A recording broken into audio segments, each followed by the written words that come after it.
College की lecture. मैं आपकी लेक्चरर भी हूँ और उर्दू भी इंशाल्लाह ताला मैं आपको टीच करूँगी और विजन की मैं आपकी इंस्ट्रक्टर भी हूँ। और ये तो हुआ मेरा एक छोटा सा इंट्रोडक्शन हुआ। अब मैं आपको चलते हैं हम एकेडमी की इंट्रोडक्शन की तरफ। तो एकेडमी विजन सीएसएस नेटवर्क के नाम से हमारे ऑनलाइन और पेजेस वगैरह ऑनलाइन है, और विजन सीएसएस के नाम से जो है एकेडमी ये हमारी फिजिकल एकेडमी। अब हम अगर किसी भी देखें, जैसे स्टूडेंट्स हम किसी भी एकेडमी को, किसी भी ऑर्गेनाइजेशन को ज्वाइन करते हैं तो सबसे पहले हम उसके प्लस पॉइंट्स, पॉजिटिविटी देखते हैं कि इसमें हम किस वजह से हम इस जो है ऑर्गेनाइजेशन को, इंस्टीट्यूशन को जो है ज्वाइन करना चाह रहे हैं। तो हम उसके रिजल्ट्स देखते हैं कि हमें किस तरह जो हम उनको टीचर्स किस तरह के हैं जो हमें वो टीच कर रहे हैं, क्या क्रेडिबिलिटी है, क्या किस तरह के फैकल्टी मेंबर्स हमें टीच कर रहे हैं। हमें साथ ही साथ हम हर जो है हर चीज को देखते हैं कि हमारे जो इन फिजिकल जो है वो हमारा इन्वायरमेंट क्या है और किस तरीके से हमें जो है वो किस स्ट्रेटेजी के तहत जो है हमें टीच किया जा रहा होता है। हमारे जो यहाँ के डायरेक्टर हैं वो सर अवैस गिलानी है। और फर्दर जो है आपको टीचर्स के बारे में भी अभी मैं आपको डिटेल दूंगी। तो किस तरह आप, इसके अलावा हमारे ऑन कैंपस भी हैं, ऑनलाइन भी सारे बैचेस चल रहे हैं। कोविड की वजह से ऑनलाइन में हमारे कोई खास फर्क नहीं आया। हम उसी तरह जिस तरह फिजिकल अपीयर हो रहे हैं इसी तरह ऑनलाइन में अपीयर हो रहे हैं। तो हमें कोई हमारे रिजल्ट्स में कोई फर्क नहीं आया। इसी तरह जैसे आपके सामने हमारे सीएसएस के बैचेस चल रहे हैं, सीएसएस के बैचेस में हमारे जो उनके रिकॉर्ड, हमारे फीडबैक्स हैं, वो आपके स्टूडेंट फीडबैक जो हैं वो हम आपके सामने है स्क्रीन पे। और इसी तरह वो हम इनके आगे पीपीएससी, एफपीएससी और वन पेपर जितने भी आ रहे हैं उन सब के लिए भी हम इसी तरह से हम करते हैं कि किसी भी स्टूडेंट को कोई मुश्किल ना पेश हो। सर काइंडली स्लाइड चेंज कर दीजिएगा। तो व्हाट्सएप ग्रुप भी बनाए जाते हैं। व्हाट्सएप ग्रुप में आपको डेली का आपको जो डाटा है वो भी गिवन होता है, रिकॉर्डेड वीडियोस भी मिल जाती हैं, नोट्स भी सब प्रोवाइड होते हैं, सॉफ्ट कॉपी भी मिलते हैं। सॉफ्ट कॉपी और हार्ड सॉफ्ट कॉपी में आपको बिल्कुल फ्री ऑफ कॉस्ट है, और वो आप अपनी कोऑर्डिनेटर से बात करके आप उनसे ले सकते हैं हार्ड कॉपी में अगर आप बाय करना चाहें तो। वैसे आपको इसमें सब कुछ डिटेल जो है फ्रॉम द ग्रास रूट जो है वो आपको काम करवाया जाता है। आप यहाँ पे हम इस अकेडमी में ये नहीं देखते कि आप किस लेवल के स्टूडेंट हैं। मतलब यहाँ पे हर जो टीचर है वो आपको इस तरह डील करेगा जैसे आपको फर्स्ट टाइम वो डील कर रहा है, और आप फर्स्ट टाइम किसी भी क्लासेस को अटेम्प्ट करने के लिए आए हैं। तो ये हमारे फैकल्टी मेंबर्स हैं जिनमें मैं बता चुकी हूँ पहले भी। सर सैयद अवैस गिलानी जो है ये हमारे डायरेक्टर विजन है, और फर्दर वो अपना इंट्रोडक्शन वो आपको खुद देंगे। बाकी सर जमानुल्लाह है, सर जैनुल आबदीन है, और इसी तरह सर वो डिफरेंट आ जाएंगे। डिफरेंट टीचर्स हैं, जितने भी टीचर्स हमें यहाँ पे टीच कर रहे हैं वो सारे हाईली क्वालिफाइड सीएसएस पीएमएस को मेंटोर कर रहे हैं और गवर्नमेंट जॉब्स में हैं। और इसके साथ ही साथ जो है सर काइंडली स्लाइड चेंज करेगा। तो हाँ, ये जितने भी वन पेपर को करवाया जाता है उसको हमने एक इस तरीके से करवाया जाता है कि वो आपका जो पेपर है, हम स्टूडेंट जो है बहुत सारी किताबों को रट्टा लगा रहा होता है, लेकिन हमने उस स्ट्रेटेजी से बच्चों को काम करवाना है कि उनका कोर्स भी कवर हो जाए और उन 40 डेज में आपका सेशन भी कंप्लीट हो, और इसी में आप पेपर को इन केस अगर आप कोर्स को रिवाइज भी करना चाह रहे हो तो जस्ट आपने अपनी इनरोलमेंट फीस चार्ज करनी है। इसके अलावा आपको ड्यूज, आपकी जो फी है वो आपको चार्ज नहीं करनी पड़ेगी। वो आप इनरोलमेंट फीस करवा के आप दोबारा से जो कोर्स को रिवाइज कर सकते हैं, और वो आपका बिल्कुल फ्री ऑफ कॉस्ट होगा। इंटरव्यूज की भी तैयारी कराई जाएगी। 40 डेज का ड्यूरेशन 24 अगस्त से ही स्टार्ट हो रहा है। 2 बैचेस इसके चल रहे हैं, 4 to 5 PM और 9 to 10 PM, 9:15 to 10:15। और दोनों बैचेस में जिसमें आप अपनी इनरोलमेंट करवाना चाहते हैं, क्योंकि हमने जॉबियंस को भी देखा है कि जो जॉबियंस हैं तो उनके लिए भी इजी टू अटेम्प्ट हो, तो हमने ये दोनों टाइम रखे हैं। जिसमें आप चाहते हैं कि आपके हम इनरोलमेंट करें, आप कोऑर्डिनेटर से बात करके उसमें अपनी इनरोलमेंट करवा सकते हैं। फर्दर ये कि अब हमने सब्जेक्ट्स को हमने किस तरीके से आपके सामने पेश करना है कि हर टीचर ये आपको किस तरीके से पढ़ाना है। अब यहाँ पे हमने सब्जेक्ट को ब्रोक आउट किया है। ब्रोक आउट करने के बाद हमने हर सब्जेक्ट के डिफरेंट पार्ट्स बना दिए कि किस सब्जेक्ट में क्या पढ़ाया जैसे जैसे फॉर एग्जांपल फर्स्टली हम इंग्लिश को देखते हैं। तो इंग्लिश में हम बेसिक चीजें जो है वो हमने दोबारा से हमारी सारी रिवाइज होंगी, जैसे पार्ट्स ऑफ स्पीच है, नरेशंस है, टेंसेस है, और इसी तरह हमारे सिनोनिम्स वगैरह आ जाते हैं। तो ये हमारी वोकैबलरीज जो है उनको इम्प्रूव करवाने के लिए बेहतरी की तरफ लेके जाया जाता है।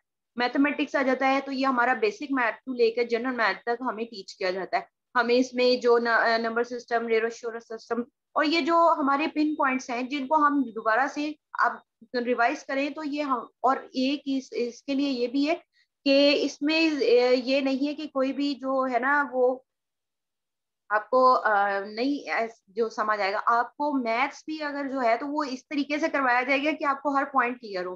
पाक अफेयर्स कह लें, वर्ल्ड अफेयर्स कह लें, इसी तरह जैसे मैं आपको कहती हूँ मैं इंशाल्लाह ताला आपको उर्दू टीच करूंगी, तो उर्दू के हम वैसे तो हम कहते हैं कि उर्दू को हम इस लोग जो है इतनी ज्यादा वर्थ नहीं कर देते, लेकिन हर सब्जेक्ट की अपनी वर्थ है। कुछ 5 to 10 मार्क्स की है, 20 मार्क्स, 15 मार्क्स, इस तरह उनकी नंबर्स की जो है वो डिवीजन की गई है। अब उर्दू में जब मैं इंशाल्लाह ताला आपको करवाऊंगी तो उसमें मैं आपको कीनली पॉइंट्स, पिन पॉइंट बताऊंगी, ग्रामर रूल्स बताऊंगी, कुछ हम उनमें जो बताएंगे ए पेपर में हम किस तरीके से हम उसके क्या क्या हमने काम करने, क्या क्या। अब जाहिर सी बात है, अब हम बुक्स तो नहीं पढ़ सकते कि हम वन पेपर अटेम्प्ट करने की खातिर जो है, क्योंकि एक लॉट ऑफ स्टूडेंट जो होते हैं वो उसको अटेम्प्ट देते हैं। तो जो फर्दर आपको पेपर की डिटेल है वो सर जमान बताते हैं। Kindly I would like to invite Sir Zaman.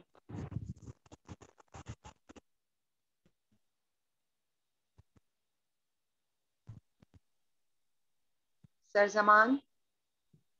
जी अस्सलाम वालेकुम। जी जी, आवाज़ आ रही है आप? जी सर। ओके ओके जी, अस्सलाम वालेकुम स्टूडेंट्स। होप सो आप सब ठीक होंगे। सो आज के सेशन के हवाले से कुछ इंट्रोडक्शन मैडम सबा ने दे दिया है आपको। मैं जो है मैं बात करूँगा सिर्फ इंग्लिश के हवाले से। एक तो ये है कि कुछ एक चीज़ें मैं जो बेसिक सी चीज़ें हैं वो मैं आपको बता देता हूँ, है कि जितने भी हमारे एग्ज़ाम्स होते हैं वन पेपर के, पब्लिक सर्विस कमीशन में, पंजाब पब्लिक सर्विस कमीशन हो या फेडरल पब्लिक सर्विस कमीशन हो, इवन हमारे जो OTS हैं या दूसरे जितने भी वन पेपर होते हैं, उनमें इंग्लिश का एक बहुत मेजर पोर्शन इंक्लूड किया जाता है। आप में से जिन लोगों ने वन पेपर दिए हैं वो इस चीज़ को ऑब्जर्व भी कर सकते हैं। Kindly mute your mics so that my sound will be clear. Mansab Ali, kindly mute your mic. जी, मैं इसलिए ज़रा स्लो बात कर रहा हूँ ताकि आपको समझ आ जाए। अगर किसी को आवाज़ का इशू है तो काइंडली आप मुझे बता सकते हैं, या आवाज़ मेरी क्लियर है? मैम मेरी आवाज़ ठीक आ रही है सबको? जी जी जवाब साहब, योर वॉइस इज क्लियर। अगर किसी स्टूडेंट को प्रॉब्लम है, बच्चे एक दफ़ा लीव करके दोबारा ज्वाइन करें। अगर आपकी तरफ से कोई नेट इशू हो तब भी इस तरह वॉइस में ओके डिस्टॉर्शन आ रही होती है। जी सर, योर वॉइस जी इज जी, क्लियर। ठीक हो गया। ओके ओके, सो कंटिन्यू करता हूँ मैं। अच्छा, आप अगर चाहें तो आप लोग काइंडली उसको नोट डाउन भी कर सकते हैं। क्योंकि मैंने सारी इंग्लिश के ऊपर जितना भी कम्प्रीहेंसिव सा जो भी मेरी बात है वो मैं कंप्लीट करूंगा इसके ऊपर। 20 मार्क्स की इंग्लिश जो है वो इंक्लूड होती है FPSC के हर पेपर में। जितने भी लोग आप में से पेपर देते हैं या आप इवन कोई पास्ट पेपर भी देखें तो आपको क्लियरली आप लोग ऑब्जर्व कर सकते हैं उसमें कि आप 20 मार्क्स की वहाँ पे इंग्लिश मौजूद है। अच्छा, अब हम बात करते हैं कि उस 20 मार्क्स में कौन कौन सा सिलेबस मौजूद होता है, और उस 20 मार्क्स में से हम 20 आउट ऑफ 20 किस तरह से ले सकते हैं, या हम थोड़ी सी एफर्ट के साथ उसमें से मैक्सिमम 80 या 90% उस 20% के पोर्शन में से किस तरह से ले सकते हैं। अच्छा, वो उस पर भी मैं बात करता हूँ, लेकिन उससे पहले मैं थोड़ा सा आप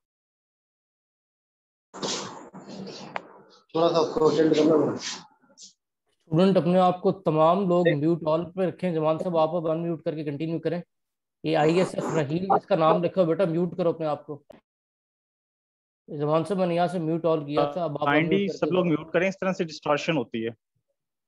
और प्लीज टेक इट सीरियस, ये जितना भी सेशन होता है हम सब लोग आपको यहाँ पे गाइड करते हैं। ये सेशन भी बहुत बेनिफिशियल होता है आप सबके लिए, तो काइंडली इसको ज़रा सीरियस नोट के ऊपर आप लोग लिया करें।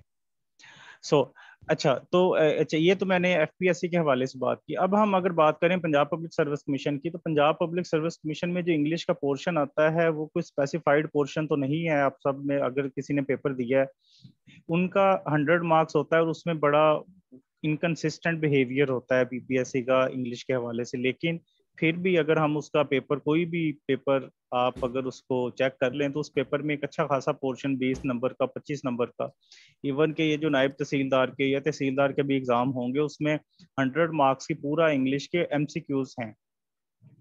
अच्छा, अब हम बात करते हैं कि उस इंग्लिश के एमसीक्यूज को उन्होंने डिवाइड किस तरह से किया हुआ है। तो मैं आप सब लोगों को वो पोर्शन लिखवा देता हूँ कि उन्होंने किस तरह से डिवाइड किया हुआ है। आप लोग उसको किसी भी टीचर से, आप किसी मेंटोर से, अपने खुद भी कर सकते हैं, एकेडमी में भी कर सकते हैं। ठीक है, सबसे पहले जो जो चीजें आप लोगों ने करनी है ना, वो मैं आपको पोर्शन लिखवा देता हूँ उसके। सबसे पहली जो इम्पोर्टेंट चीज है वो तो ये है कि आप लोगों को जो टेंसेस हैं, जो कि बेसिक टेंसेस हैं, जो कि हम सब लोगों को स्कूल लेवल पे, कॉलेज लेवल तक पढ़ाते हैं लोग, हमारे टीचर्स ने हमें पढ़ाए, वो उनके जो बेसिक प्रिंसिपल्स हैं ना टेंसेस के, टेंसेस की पहचान क्या है, उनमें हेल्पिंग वर्ब्स कौन से लगने हैं, आपने इंटरोगेटिव सेंटेंसेस किस तरह से बनाने हैं, वो सारे के सारे रूल्स आपको फिंगर टिप्स के ऊपर होने चाहिए। सबसे पहली और इम्पोर्टेंट चीज जो है वो ये है। सेकेंडली, जो आपको काम करना है,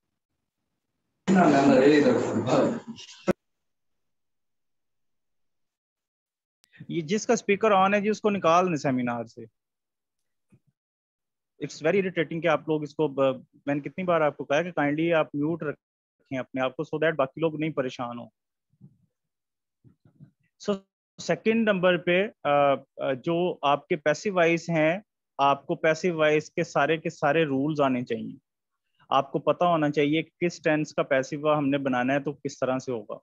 एफपीएससी के जितने भी पेपर होते हैं, वो कस्टम इंस्पेक्टर का हो, अभी ये भी कुछ जो दिन है 28 से स्टार्ट हो रहे हैं कस्टम इंस्पेक्टर का जो पेपर है।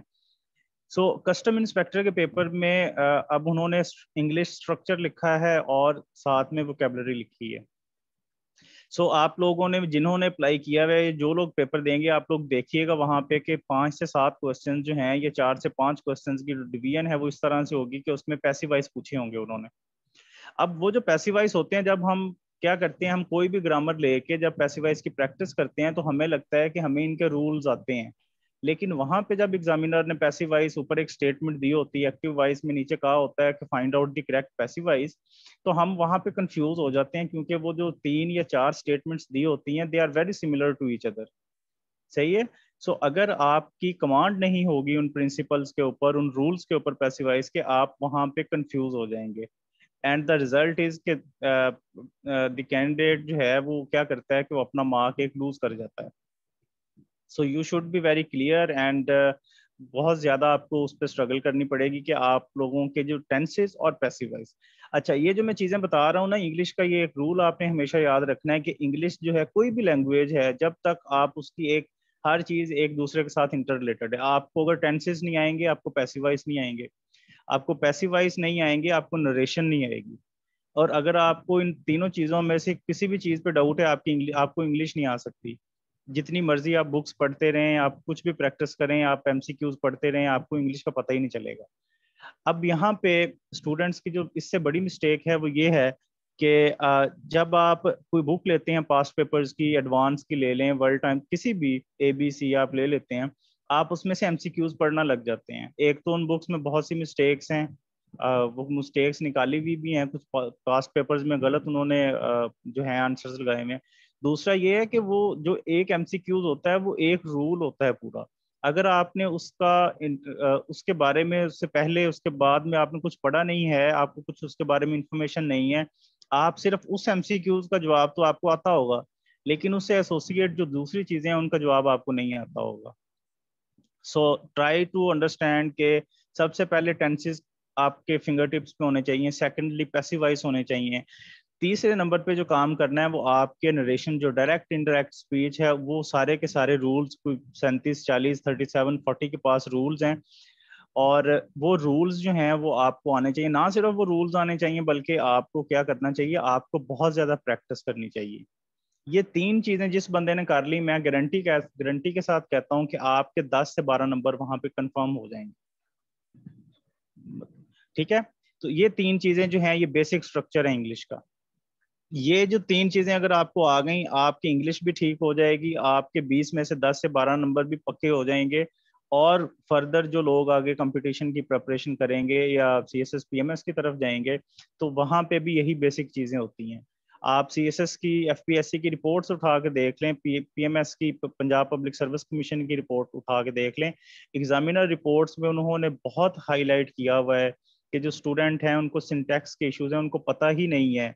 आप इमेजिन कर सकते हैं कि CSS लेवल के ऊपर स्टूडेंट्स को नहीं पता है कि उन्होंने फर्स्ट फॉर्म कहाँ पे यूज करनी है, सेकंड फॉर्म कहाँ पे यूज करनी है। And they have very clearly mentioned that the students have not any information about the usage of the present perfect tense and past indefinite tense। अब ये कितने बेसिक टेंसेज हैं, तो एग्जामिनर ने कहा है कि स्टूडेंट्स को पता ही नहीं है कि ये टेंसेज कहाँ पे उनको यूज करने हैं। ये 3 बेसिक चीजें जो हैं ये इंग्लिश का स्ट्रक्चर हैं जी। अब उसके बाद जो है, जो फर्दर जो आपने 20 में से 8 नंबर ग्रैब करने हैं वो किस तरह से करने हैं। जितनी भी प्रपोजिशंस हैं, एक एक्सटेंसिव लिस्ट है पूरी प्रपोजिशंस की। मैं इनसे कहूंगा सर से कि अगर वो आपके पास है तो इन लोगों को शेयर कीजिएगा। वो सारी की सारी जितनी भी प्रपोजिशंस हैं वो सारी आपने याद करनी है। और प्रपोजिशन जो है उसको याद करना है, आपने बार बार पढ़ना है। उसका तरीका ये होता है प्रपोजिशन का कि आप जब सेंटेंस को, पूरे के पूरे सेंटेंस को, एक सेंटेंस को 2, 4, 5 बार पढ़ते हैं तो आपको पता चल जाता है कि यहाँ पे ये प्रपोजिशन आएगी। इसका एक और भी बेहतर तरीका ये है कि जितने भी पास्ट पेपर्स होते हैं वहाँ, जितनी भी वहाँ पे उन्होंने प्रपोजिशंस पूछी होती हैं, उन सारी प्रपोजिशंस की लिस्ट बना लें आप। ठीक है, आपको आइडिया होगा कि जो प्रपोजिशंस 3 से 4 प्रपोजिशंस पूछते हैं उसमें 2 प्रपोजिशन इजी होती हैं, 2 जो हैं वो एडवांस लेवल की होती हैं। ठीक है, और आपको पता है कि ये जो मेरिट बन रहा होता है, इवन ये जितने भी FPSC के पेपर है, मेरिट जो है 85 प्लस चला जाता है। तो कंपटीशन बहुत हार्ड है। ठीक है, तो आप लोगों ने आपको compete करने के लिए अपने आप को एडवांस लेवल पे प्रिपेयर करना पड़ेगा। अच्छा जी, उसके बाद हम प्रपोजिशंस हो गई। अच्छा, उसके बाद क्या होता है कि एग्जामिनर कभी कभार ईडियम लिख के उसका मीनिंग पूछ लेता है कि इस ईडियम का मतलब क्या है, या वो ईडियम दे के कह देता है ईडियम में से कुछ एक प्रपोजिशन को या किसी आर्टिकल को या किसी मेन वर्ड को वहां से मिसप्लेस कर देगा और नीचे कहेगा करेक्ट ईडियम कौन सा है।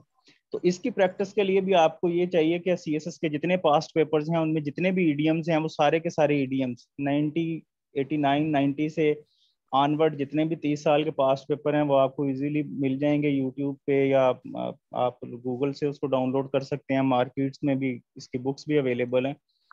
सारे के सारे इंग्लिश के पास्ट पेपर निकालें, उनमें जितने इडियम्स हैं उनको अपनी बुक में, अपनी नोटबुक पे लिखें, उनके मीनिंग लिखें, साथ प्रपोजिशंस निकालें सारी की सारी, जितनी नरेशन पूछी हुई है सारी की सारी निकालें। ठीक है, ये 4 चीजें जो मैंने आपको बता दी सब। First of all tenses, second important point is के पैसिव वॉइस आनी चाहिए आपको, थर्ड वन इज के नरेशन आनी चाहिए, द फोर्थ वन इज के आपको प्रपोजिशंस आनी चाहिए, द फिफ्थ वन इज के आपको इडियम्स आने चाहिए। अब हम मोस्ट क्रूशियल पार्ट की तरफ चलते हैं जो है वोकैबुलरी का पार्ट। वोकैब को आपने इम्प्रूव करना है, कैसे करना है, उसके काफी सारे उसके तरीके हैं उसको इम्प्रूव करने के लिए। सबसे बेस्ट और सबसे अच्छा तरीका ये है कि आपने डॉन न्यूज़पेपर लें, उसमें एक तो आपने अपने करंट अफेयर्स से रिलेटेड चीजें पढ़नी है।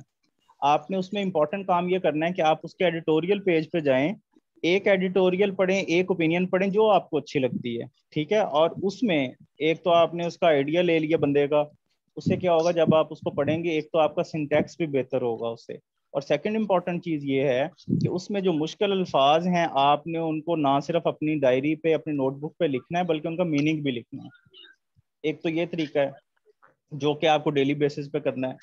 सेकेंडली, बैरन्स की 850 high frequency word list download कर लें आप गूगल से। उसमें से डेली के 5, 10, 15, 20 जितने अल्फाज आप डेली याद कर सकते हैं उनको याद करें। और जो अल्फाज आपने याद करने हैं उनको कोशिश करना है आपने डेली रूटीन में उसको रिमाइंड करें और उसको यूज करें अपनी डेली लैंग्वेज में। ठीक है, नाउन है, वर्ब है, एडजेक्टिव है, एडवर्ब है, कुछ भी है, आपने उसको कोशिश करनी है कि उसको आप अपनी डेली लाइफ में यूज करें। ठीक है। इवन अगर आप पंजाबी बोल रहे हैं, उर्दू बोल रहे हैं, पश्तो बोल रहे हैं, कुछ भी बोल रहे हैं, घर में बोल रहे हैं, तो try to use those words in your daily routine life. ठीक है, वो आपको याद होंगे। ये दो चीजें आप करेंगे तो आपकी वोकैब भी ठीक हो जाएगी। और ये जितनी भी चीजें मैंने आपको बता दी हैं, अगर आप ये सारी की सारी, हाँ सॉरी, एक एक एक पॉइंट में मिस कर गया यहाँ पे। जब 17 के स्केल के ऊपर कोई पेपर होता है, एफपीएससी का, पीपीएससी का, वहां पे करेक्शन के रूल्स के जो हैं वो उनके ऊपर बात करता है एग्जामिनर। ठीक है। सो इंग्लिश के जो करेक्शन के रूल्स हैं वो कोई तकरीबन 50 के पास पास इंग्लिश के करेक्शन के रूल्स हैं, जो कि बहुत इंपॉर्टेंट हैं। और सीएसएस में जितनी भी करेक्शन आती है उन उन ऑलमोस्ट 80 to 90% करेक्शन उन्हीं रूल्स में से आती है। सो कोशिश करें वो सारे के सारे रूल्स आप कर लें। सो ये मेरा ख्याल है मैंने आपको कोई 8 से 10 चीजें बता दी हैं। अगर आप ये सारी चीजें कर लेते हैं तो मैं आपको गारंटी देता हूं कि आप लोग भी 20 आउट ऑफ 20 मार्क्स ले सकते हैं। और ये चीजें कोई बहुत ज्यादा मुश्किल नहीं है, थोड़ा सा टाइम चाहिए होता है इनको। और आप बिलीव करें कि ये सारी चीजें मैंने खुद की हैं। मैंने कोई सीएम इसमें, पीएमएस में भी, सीएसएस में भी आज तक ना अल्हम्दुलिल्लाह मेरे इंग्लिश ऐसे में कोई प्रॉब्लम हुआ, ना ही मेरी कोई जो है प्रेसी में से, ऐसे में से कोई चीज जो है वो ड्रॉप हुई है। सो एक तो इससे आपकी इंग्लिश इंप्रूव होगी। कल को सीएसएस पीएमएस करना है आपने, वहां पे आपकी राइटिंग प्रैक्टिस ठीक होगी। ठीक है।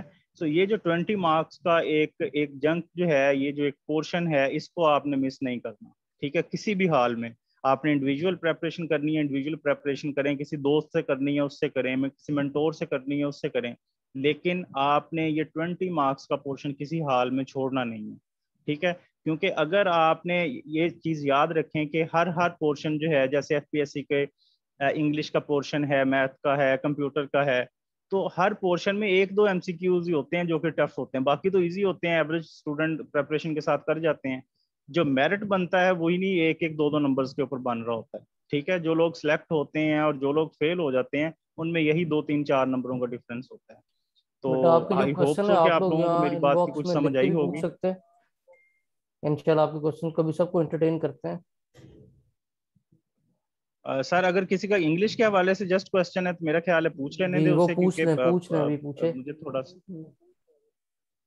जी, इंग्लिश के हवाले से आपका किसी का कोई क्वेश्चन है तो आप लोग मुझसे पूछ सकते हैं। बच्चे कह रहे थे एफआईए की बात करें तो उन्हें बता दूं बेटा, English is an integral part of for your every exam. तो हमने इसलिए पहले सर जमान जो थे तो वो आपको जस्ट अबाउट इंग्लिश गाइड कर रहे थे। आगे हम इंशाल्लाह सारी चीज़ें जो सी हैं उन्हें कवर अप करते हैं। मकसूद बेटा आपको बाद में रिकॉर्डिंग मिल जाएगी, रिपीट तो नहीं हो सकता क्योंकि अराउंड 30 मिनट्स के जो सेशन हो चुका है, लेकिन कोई प्रॉब्लम नहीं। वो अभी आपको जो सी है ना मेन पॉइंट्स भी बता देते हैं और वो आपको बाद में रिकॉर्डिंग मिल जाएगी।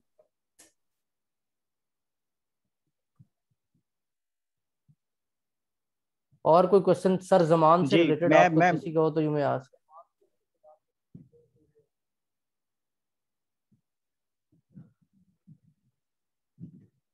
सर आई थिंक अच्छा रिपीट कर देता हूँ जी, आप काइंडली पॉइंट नोट डाउन कर जमान लें साहब बेसिक जो बेसिक जो पॉइंट आपने इन्हें करनी है बता दें कि सबसे। ये हमारा सिलेबस है, ये हमारा जी मैम। ब्रेक डाउन और इस तरह हम इसे कवर करने वाले ओके हैं, इतना इन्हें बता दें जस्ट इन 2 मिनट्स। देन हम फिर आगे ओके। मूव फॉरवर्ड करते हैं।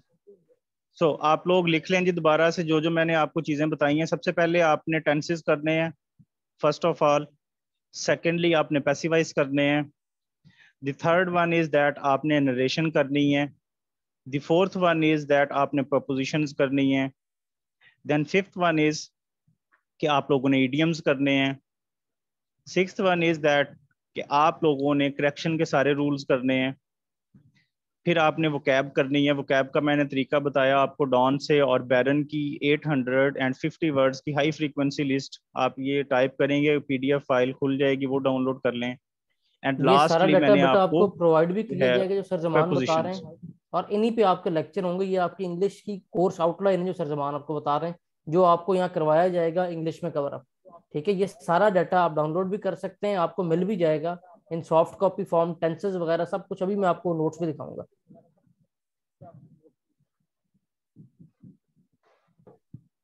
Is it okay sir? जी इट्स ओके जी, थैंक यू।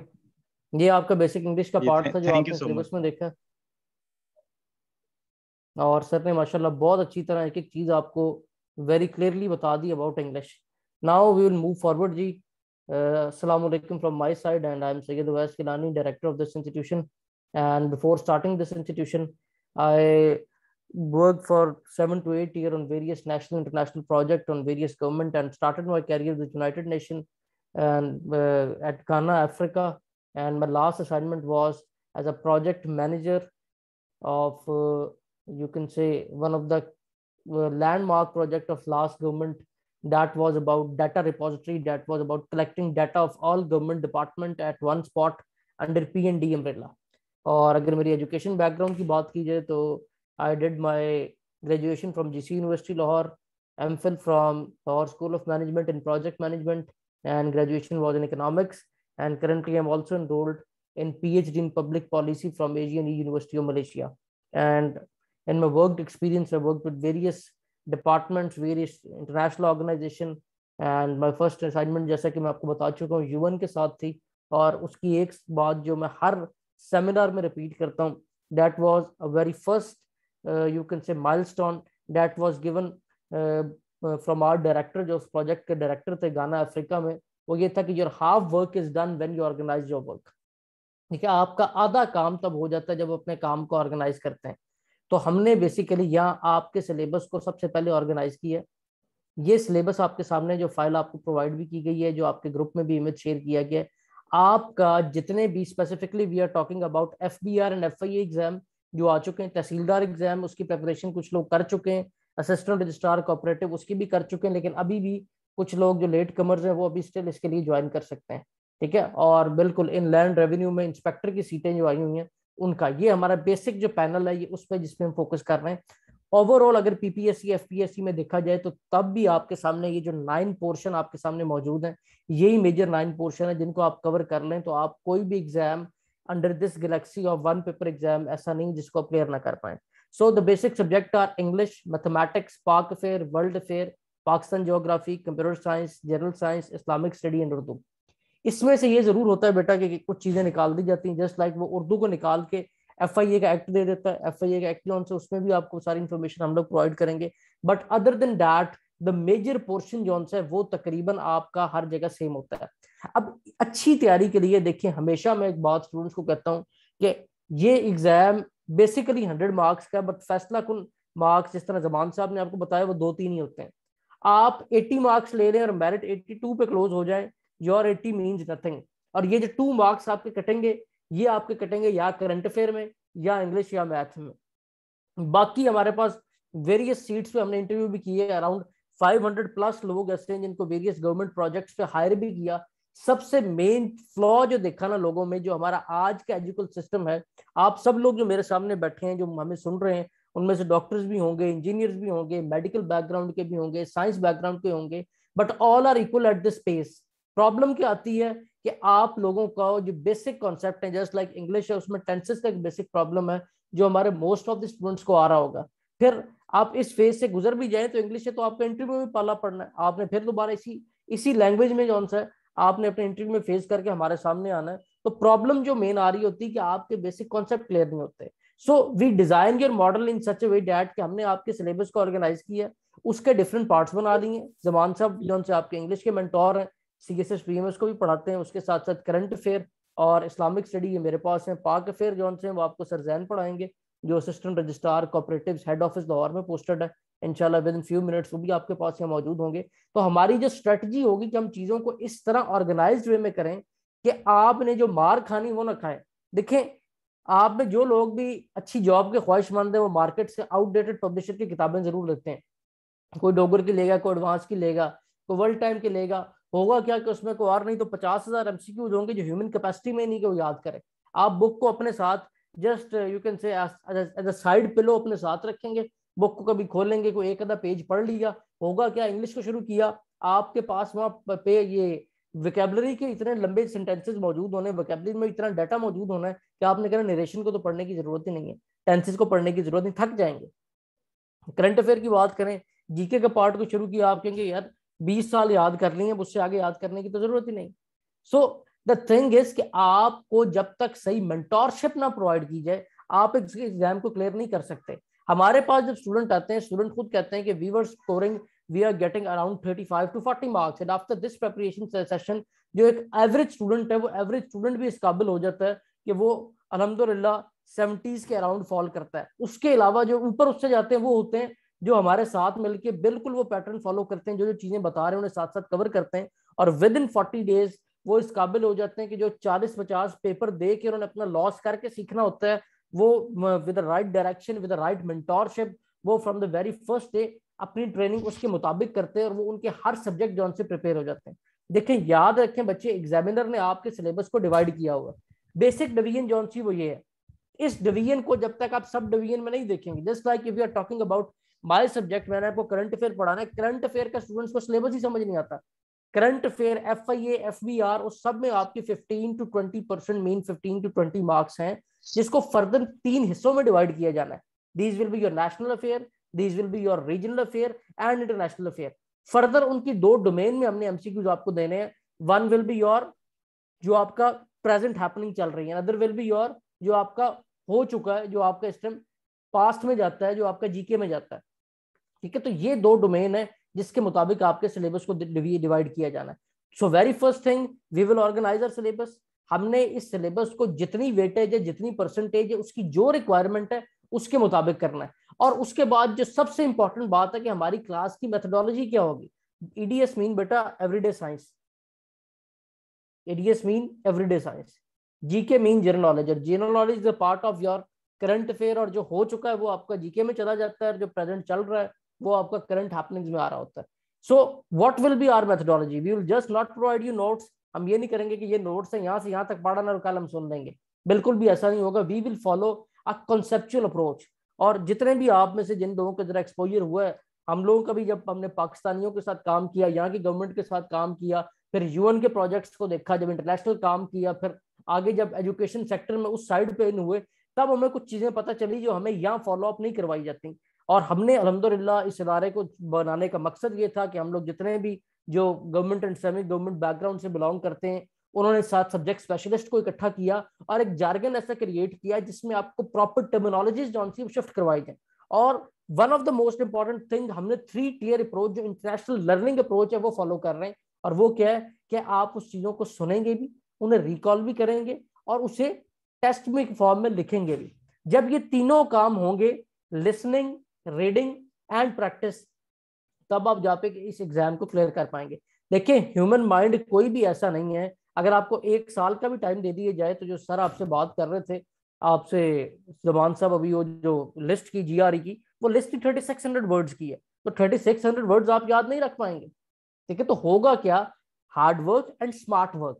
और हम जो लोग यहाँ बैठे हैं, जिस तरह अल्हम्दुलिल्लाह हमारे 100+ स्टूडेंट जो हैं वो सिर्फ और सिर्फ ये गवर्नमेंट जॉब के FIA, पुलिस, FBR ये एग्जाम, और 30+ स्टूडेंट हमारे CSS के एग्जाम क्लियर कर चुके हैं पिछले 2 सालों में।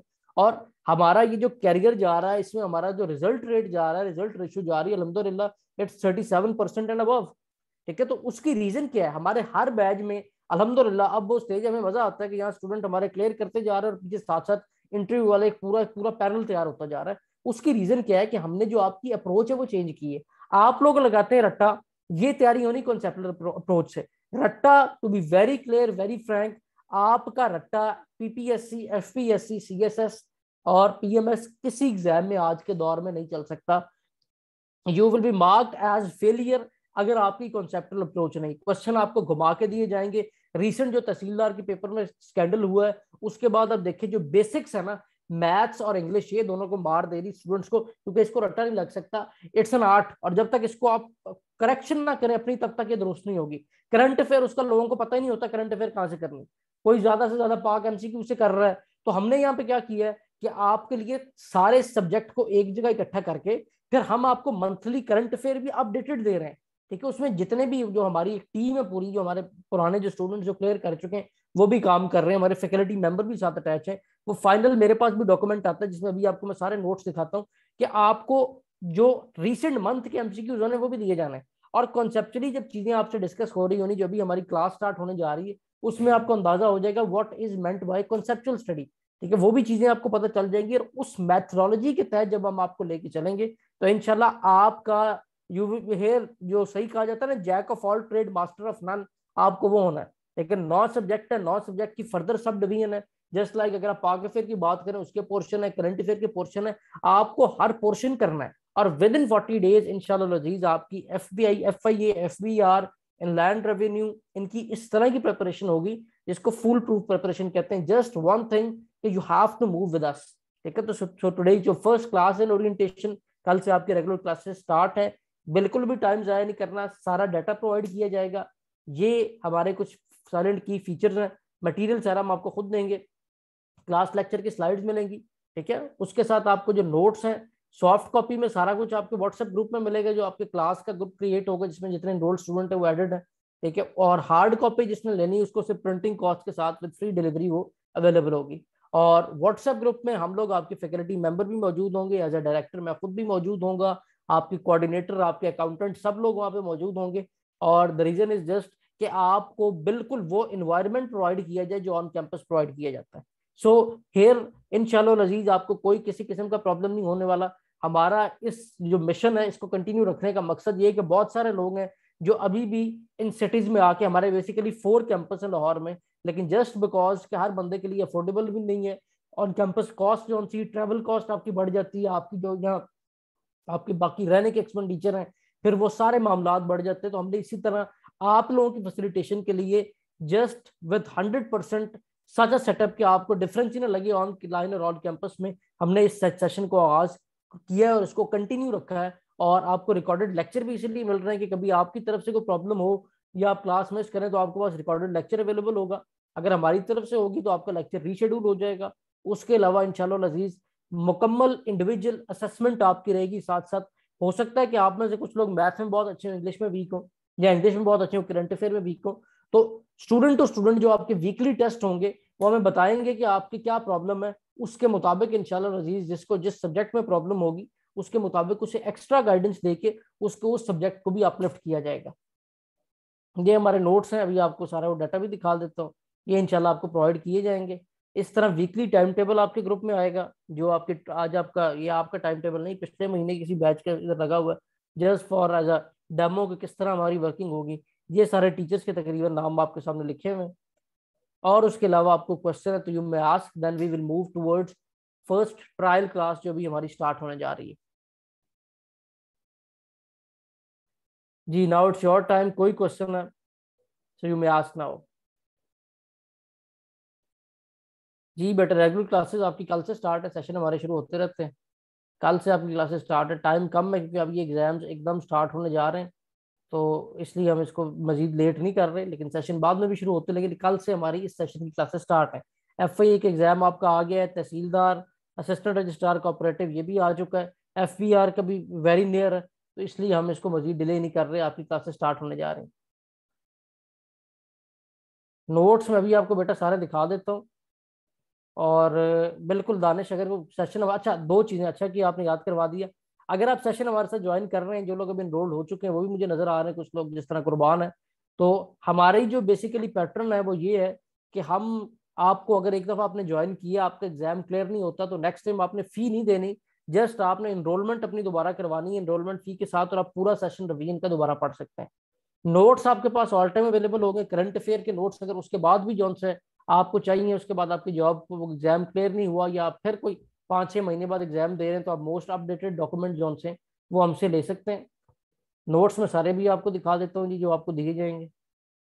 लेकिन एक बात मैं जरूर कहूँगा बेटा, नोट्स के पीछे नहीं भागना। सिर्फ नोट्स के पीछे अगर आप इस जर्नी के लिए सिर्फ नोट्स को सारा बनाएंगे विदाउट मेंटोरशिप, विदाउट गाइडेंस, तो ये जर्नी आपकी इंस्टेड ऑफ 2 मंथ 2 ईयर भी प्रोलॉन्ग हो सकती है कि आप रटाई लगाते रहेंगे, और आफ्टर यू कैन से बंडल ऑफ फेलियर्स आपको अंदाजा होगा कि किस तरह इस एग्जाम को क्लियर करना है। तो करंट अफेयर की जैसे बात हो रही, एक तो बेटा आपके ये नोट्स हैं सारे, ये आपको दिए जाएंगे। इसमें ये एक ये फॉर्मेट है जिसमें मोस्ट रिपीटिव आपके लिए निकाले गए हैं। एक आपको एक्सटेंसिव नोट्स दिए जाएंगे जो आपके ये होंगे, जिससे आपके क्लास लेक्चर जो उनसे उनके बाद हम उठाएंगे डिफरेंट टॉपिक्स के, इसको सब डिवाइड किया गया है। जिस तरह इकोनॉमिक्स को वो टच करता है, वाटर रिसोर्सेज को टच करता है, पॉपुलेशन को टच करता है, ज्योग्राफी को टच करता है, तो फर्दर वो पार्ट्स को डिवाइड करके आपको ये देखिए इसमें नोट्स दिए गए। ठीक है, तो इसमें भी फर्दर जॉब वाइज जो सेशन है वो इंशाल्लाह आपको बताएंगे उसमें। क्या क्या कुछ जरूरी है और क्या नहीं जरूरी। सिमिलर टू डैट जो करंट अफेयर के आप दूसरे नोट्स की बात कर रहे हैं जो हम लोग आपके लिए प्रिपेयर करते हैं वो ये है। बिल्कुल बेटा ये हार्ड कॉपी में भी अवेलेबल है, वो आप लोग ऑर्डर प्लेस जो भी करना चाहें वो मिस बतूल से रब्ता करके जो आपकी कोऑर्डिनेटर कर सकते हैं। अब इसमें आपको ये देखिए मंथली जो सी सारी अपडेट्स है ना वो मिलेंगी हर महीने की। देख लें जिस तरह फरवरी है, अब मोस्ट रिसेंट आए नीचे। अच्छा अगर आपने अभी अप्लाई किया तो एटलीस्ट 1 ईयर एमसीक्यू जोन से है ना, ये करंट अफेयर वाली आपके लिए इंपॉर्टेंट है। लेकिन इस फाइल में से भी हर एमसीक्यू इंपॉर्टेंट नहीं है। लेक्चर्स के बाद आपको आइडिया होता है। देखें जो चीज पाकिस्तान से रिलेट कर रही है, चाहे वो रीजनली चाहे वो इंटरनेशनली, वो इंपॉर्टेंट है। तो उसके लिए आपको थोड़ा सा ये नो हाउ होनी जरूरी है कि कौन सी चीज आपके लिए इंपॉर्टेंट है। मीन वो ये नहीं आपसे पूछेगा जनाब कि यू कैन से ब्राजील के प्रेसिडेंट का क्या नाम है, क्या वो आपसे कुछ स्पेसिफिक एरियाज है जिससे क्वेश्चन करता है। जब आपका paper just like for example अभी आपके साथ ये करते हैं जो आपके ट्रायल सेशन, उसमें आपको मजीद आइडिया हो जाएगा। और कोई क्वेश्चन जी? जी बेटा ऑन कैंपस सेशन भी चल रहा है, ऑन कैंपस भी आप ज्वाइन कर सकते हैं। फीस जौन सी है वो ऑन कैंपस की आई डोंट नो कितनी, मेरे जेन में नहीं, मेरा डिपार्टमेंट नहीं, मिस बतूल से आप कोऑर्डिनेट करें, वो आपको सारा बताएंगी। और फीस सबमिशन आपकी ऑन कैंपस भी हो सकती है और वो आपकी जो है इजी पैसा जायज कैश बैंक अकाउंट उससे भी हो सकती है।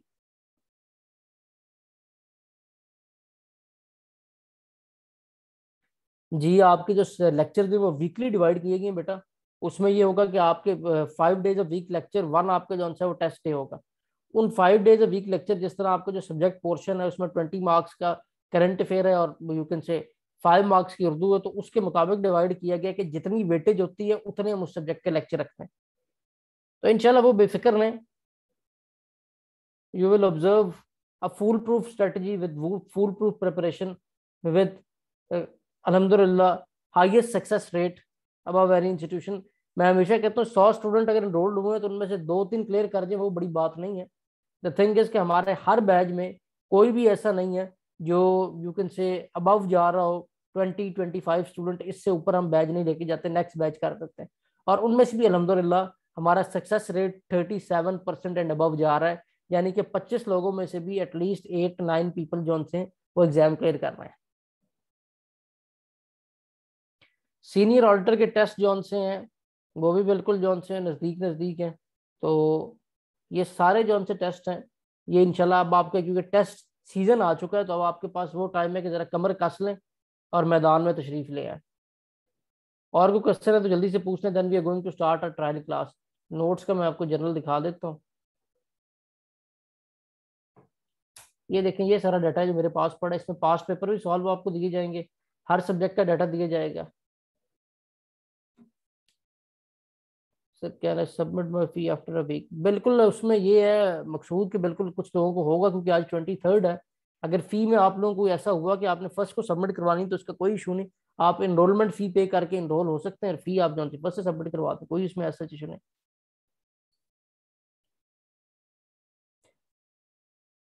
स्कॉलरशिप बेटा बिल्कुल हमारी अवेलेबल होती हैं, ठीक है। वो केस मेरे पास मिस बतूल फॉरवर्ड करती हैं बेसिक इन्फॉर्मेशन के बाद, उसमें नीड बेस भी होती है और मेरिट बेस भी होती है।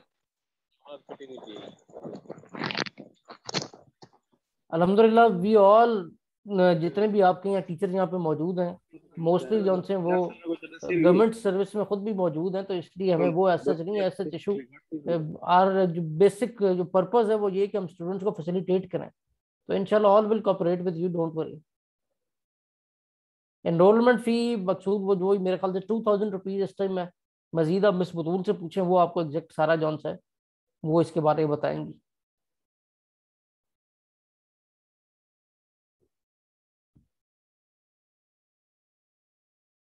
ऑडिटर का जो असद आप पूछ रहे हैं बेटा, ऑडिटर में क्योंकि आपका जरा सिलेबस आपका कोर्स रिलेटेड है तो जो आपका पोर्शन है वो उसमें 80% है, बाकी चीज़ें जो सी हैं वो उसके अलावा है।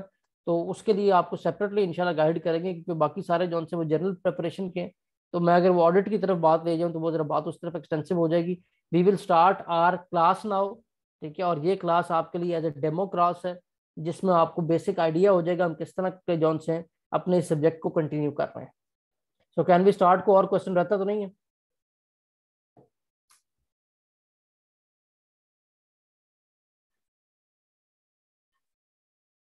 ये हमारे क्लास उन स्टूडेंट्स जो उनसे आप ज्वाइन कर रहे हैं वो जो पहले इनरोल्ड हो चुके हैं, और फॉर्मली जो आपकी क्लासेस हैं वो कल से स्टार्ट होने जा रही हैं। अशूर की वजह से फिर हमने ज़रा इसको डिले किया था, और कल से इंशाल्लाह वो आपकी क्लासेस स्टार्ट है। कोई क्वेश्चन है तो पूछ लें, भी स्टूडेंट और भी ज्वाइन कर रहे हैं।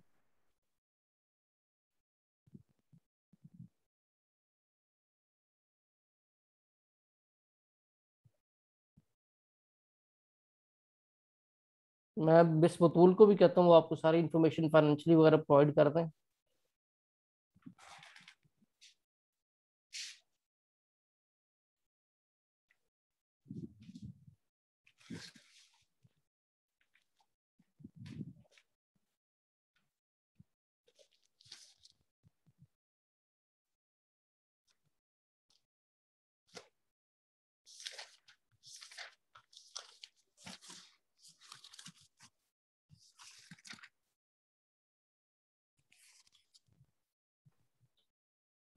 जी आखिरी सवाल ले लेते हैं। दानिश का रजिस्ट्रार की प्रिपरेशन के लिए रजिस्टर होना है, तहसीलदार के लिए नहीं, रजिस्ट्रार और तहसीलदार के लिए प्रिपरेशन के लिए आप एक ही बैच ज्वाइन करें, वो रहता वो ठीक है।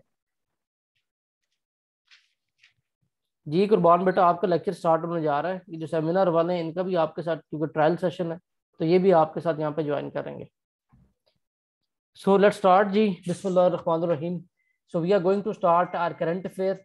करंट अफेयर के जैसा कि एक मेजर पार्ट होता है, अराउंड आप अगर देखें तो 20% और 15 to 20 मार्क्स आपके हर पेपर में जो अभी मौजूदा आए हुए FIA, FBR, तहसीलदार, कोऑपरेटिव में भी पूरा जीके का पार्ट आपका मौजूद है। तो उसमें एक वेरी इंपॉर्टेंट जो सा पोर्शन है वो आपका इस टाइम आपके करंट अफेयर का मौजूद होता है। करंट अफेयर का सिलेबस बेसिकली 3 मेजर पार्ट्स में डिवाइड होता है, ये देख लें। अगर आपके 20 मार्क्स है current affair, that means 10 marks आपके जीके के आने हैं और 10 मार्क्स आपके करंट अफेयर आने हैं जो करंट हैपनिंग चल रहे हैं। उसको फर्दर एग्जामिनर आपका डिवाइड करेगा 3 मेजर पार्ट्स में। इन दोनों पार्ट्स को जीके भी वो सारा ये नहीं देगा कि जो आपका नेशनल अफेयर है उसके मुताबिक जीके दे दे। नेशनल अफेयर मीन वो आपसे ये पूछ ले के एच की जौन सी वो लेंथ कितनी है, वो ऐसा नहीं करेगा कि सारे क्वेश्चन जौन से वो नेशनल पूछ ले। वो एक सवाल पूछेगा के एच की लेंथ के बारे में, ये नहीं होगा कि सारे वो नेशनल के पूछ लेगा। ठीक है, तो उसने जो डिवीजन करनी है वो ये करनी है कि जीके में से 3 आपके नेशनल अफेयर के, 3 रीजनल के और 3 इंटरनेशनल के उसने उठाने। इसी तरह आपके जो करंट अफेयर्स चल रहे हैं पूरी दुनिया के अफेयर, उसमें से भी उसने ये करना है कि वो 10 मार्क्स में से 3-3 मार्क्स को डिवाइड करेगा नेशनल, रीजनल और इंटरनेशनल में। Now come toward this map जो आपके सामने है। So today is your trial lecture, जिसको हम इस मैप से देखेंगे और बाद में हम नोट्स की तरफ जाएंगे कि नोट्स के ऊपर ये चीजें कैसे मौजूद हैं। Currently we are sitting in Pakistan. सबसे पहली चीज, सबसे जो मोस्ट इंपॉर्टेंट चीज मैप देखते साथ हमें आनी चाहिए वो है डायरेक्शंस के बारे में। और most of the time student रट्टा लगाते हैं, उन्हें डायरेक्शन नहीं आती। So very small key to memorize these direction on this map is right we where ever you want to see a direction. Just like आप पाकिस्तान के देखना चाहते हैं कि ईस्ट, वेस्ट, नॉर्थ, साउथ क्या है, तो पाकिस्तान के ऊपर वी लिख दें। We are going to school में जो वी आता है WEV, वो वी आपने जनाब यहाँ पे लिखा जब, तो इट मींस आपकी जो लेफ्ट साइड है वो वेस्ट है, राइट साइड आपकी ईस्ट है। ठीक है, लेफ्ट साइड आपकी west means Afghanistan, Iran zone से ये आपके वेस्ट साइड पे, इंडिया आपके ईस्ट साइड पे है, आपकी अपर साइड नॉर्थ है जहां पे चाइना और सेंट्रल एशिया है, और डाउनर साइड आपकी साउथ है जहां पे गल्फ, अरेबियन सी, इंडियन ओशन है। मैं फिर रिपीट कर देता हूँ, वी आपने प्लेस करना है मैप पे। क्वेश्चन पेपर में किस तरह आता है, वो आपसे ये पूछता है, वो ये नहीं पूछेगा कि अफगानिस्तान इन डैश ऑफ पाकिस्तान, ठीक है, ईस्ट, वेस्ट, नॉर्थ, साउथ, वो ये नहीं पूछेगा। क्यों नहीं पूछेगा? क्योंकि you are appearing in highly comparative environment जहाँ पे आप अपर ग्रेड जॉब जो सी हैं उसके लिए आपको वो डायरेक्ट इतने आसानी सिर्फ पाकिस्तान और अफगानिस्तान पे काम नहीं रखेगा। What examiner will do is वो आपसे रेड सी के बारे में पूछेगा। Red sea is in dash of Saudi Arab. तो रेड सी मैप पे देखें कहाँ है, ये रेड सी है आपकी, ठीक है, और ये सऊदी अरब है। तो यहाँ सऊदी अरब की WEV लिखा आपने, तो W बना उसकी लेफ्ट साइड पे, तो ये लेफ्ट पे रेड सी है। So red sea is in west of Saudi Arab. ठीक है, एक सवाल आपके पेपर में इन सीज के बारे में लाजमन आया होता है, पनामा कनाल, रेड सी, कैस्पियन सी, मेडिटेरियन सी, ब्लैक सी, ठीक है, एरियल सी, इनके बारे में कोई ना कोई एक सवाल वो आपसे अक्सर व बेशतर पूछ लेता है। तो ये हो गया कि आपने डायरेक्शन को कैसे मेमोराइज करना है। Now we will start basic current affair learning from this phase, जिसमें हम पूरे जोन से अपने करंट अफेयर को देखते जाएंगे। आपसे पहले जो स्टूडेंट है उनके साथ ये लेक्चर हो गया, उनका रिवाइज हो जाएगा और आपको ये बेसिक समझ आ जाएगी कि हाउ दिस यू कैन से ग्लोबल प्रोसेस इज रिवॉल्विंग और किस तरह इन चीजों को मेमोराइज करना है। हम जो आज इस मैप से जो रीडिंग करना सीखेंगे बिल्कुल आपको सिखाएंगे। जो मैप के ऊपर से हम आज का लेक्चर देने जा रहे हैं, इस लेक्चर में से आपके हर पेपर में 5 से 6 एमसीक्यू जरूर है। ठीक है, जो चीजें आपको बता रहा हूं आपके पास रिकॉर्डेड फॉर्म में ही मौजूद होंगी, लेकिन लिख भी लें क्योंकि आपको जो भी नोट्स मिलने जा रहे हैं कल से, जो लोग एनरोल्ड स्टूडेंट इनको मिल जाएंगे, उसके अंदर चीजें डिटेल्ड में डिस्कस हैं। लेकिन जो most important most repetitive MCQs होंगे वो इन लेक्चर में इसी तरह हम आपको बता दिए करेंगे कि अब रिसेंटली एफआईए के पेपर में ये आया, अब आपको ये आ सकता है। सॉरी। तो पाकिस्तान के वेस्ट में अफगानिस्तान और ईरान है। अफगानिस्तान के साथ जो आपका बॉर्डर है उसका नाम ड्यूरेंट लाइन है। पाकिस्तान के नॉर्थ में चाइना है। चाइना के साथ जो आपका most important and landmark project है दैट इज सीपैक। इंडिया के साथ जो आपका बॉर्डर है that is LOC, line of actual control या लाइन ऑफ कंट्रोल। ये दो बॉर्डर है। लाइन ऑफ एक्चुअल कंट्रोल जो सी वो चाइना और इंडिया के दरमियान बॉर्डर है, और line of control LOC Pakistan और इंडिया के दरमियान बॉर्डर है। इधर आपका फेमस जो करंट अफेयर इस टाइम चल रहा है और जो हमेशा रहा है, कश्मीर इशू, जिसमें उन्होंने जो आर्टिकल 335 और 370 की एवोल्यूशन की 5 अगस्त 2019 को, और आपका वो इशू उनके साथ दोबारा रिटेलिएशन की स्टेज पे गया हुआ। अफगानिस्तान में अफगान पीस टॉक चली। अफगानिस्तान की प्रेजेंट पॉलिटिक्स जौन सी तालिबान ने कंट्रोल कर लिया, वो सारा प्रोसेस जौन से आपके सामने है। इंशाल्लाह उसकी एमसीक्यूज हम इन डिटेल डिस्कस करेंगे जब हम वहां पहुंचेंगे। अभी जो बेसिक मैप से लर्निंग है वो हम करते जा रहे हैं आगे। सीपैक जौन सा है, सीपैक के रिलेटेड आपके 2 एमसीक्यूज तकरीबन हर पेपर में होते हैं। सीपैक फर्दर डिवाइड होता है 3 डोमेन्स में। 3 डोमेन्स में उसके अंदर जो प्रोजेक्ट चल रहे हैं, एक आपके वो प्रोजेक्ट है जो आपके इंफ्रास्ट्रक्चर डेवलपमेंट प्रोजेक्ट है, एक आपके एनर्जी डेवलपमेंट प्रोजेक्ट है, और एक आपके वो प्रोजेक्ट है जो आपके ह्यूमन इंटरेक्शन को ग्रो करने के लिए। ठीक है, इन तीनों के जो प्रोजेक्ट्स की डिटेल भी आपको सारी मिलेंगी आगे लेक्चर्स में। इनमें से आपका वो 1-2 एमसीक्यूज दे लेता है। अगर आप पेपर जिन्होंने पहले कोई पेपर में अपेयर हुए हैं वो एग्जाम में उन्होंने अक्सर क्वेश्चन देखे होंगे, वो आपसे पूछेगा लार्जेस्ट जो आपका सोलर पार्क है वो कहाँ है, कोल का प्रोजेक्ट लार्जेस्ट कहाँ है, प्रेजेंट जौन से डैम चल रहे हैं वो कौन से हैं। तो ये सारा डाटा जौन से बेटा हम कवर करेंगे टारगेटेड वे में 2D point with conceptual study, और इंशाल्लाह अजीज हम वही चीजें करेंगे जो पेपर में आ रही हैं। उसके बाद आपका ये सेंट्रल एशिया आ जाता है। Central Asia is basically a part of Asia जिसके अंदर लैंड लॉक कंट्रीज हैं। लैंड लॉक कंट्रीज वो कंट्रीज होती हैं बेटा जिनके चारों तरफ जमीन ही होती है, कहीं से उनको बाय वाटर एक्सेस अवेलेबल नहीं होती। ठीक है, these are land lock countries. आपका लास्ट एफआईए के पेपर में क्वेश्चन था there are dash land lock countries in Asia. ठीक है, तो आपकी सेंट्रल एशिया में 12 लैंड लॉक कंट्रीज हैं जो आपकी इस पार्ट में आ जाती हैं, जिनके बारे में अब आपके एमसीक्यूज प्रोबेबली एक्सपेक्टेड है। रिपीटिवली पेपर में आपसे कैपिटल के बारे में पूछा जाता है। वो कैपिटल आपसे 196 कंट्रीज का नहीं पूछता।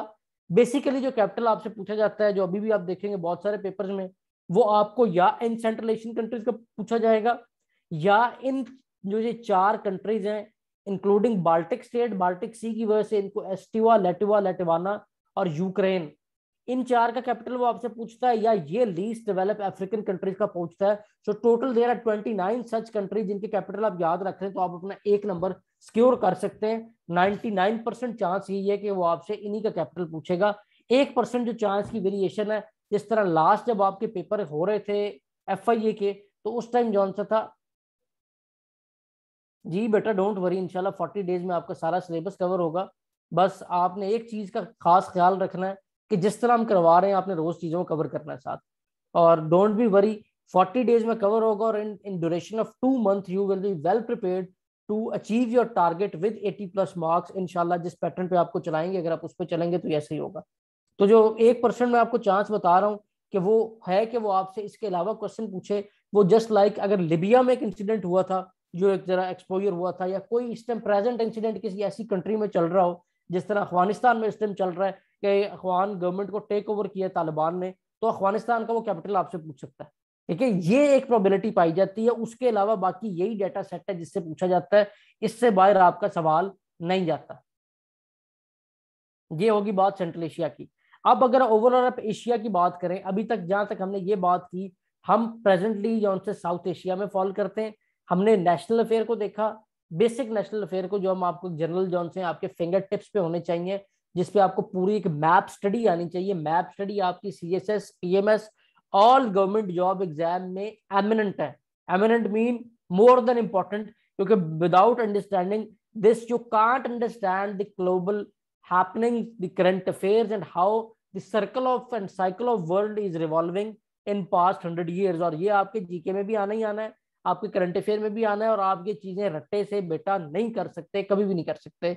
जब तक कॉन्सेप्चुअल स्टडी ना होगी ये चीजें आपकी क्लियर होने वाली नहीं है। सो ऑन ग्लोब अगर आप बात करें in terms of economy, world largest emerging economies China. आपके लास्ट पेपर में सवाल था जो हुए हैं इनके लोकल गवर्नमेंट के जो पेपर हुए, उनमें लास्ट एक क्वेश्चन आपका आया था कि इस टाइम सबसे बड़ी जो सी दुनिया की इकोनॉमी कौन सी है। वो इकोनॉमी अभी भी अमेरिका की है, चाइना की नहीं है। China is a largest emerging economy. Emerging economy mean they targeted that till 2035 they will be a largest economy on the globe.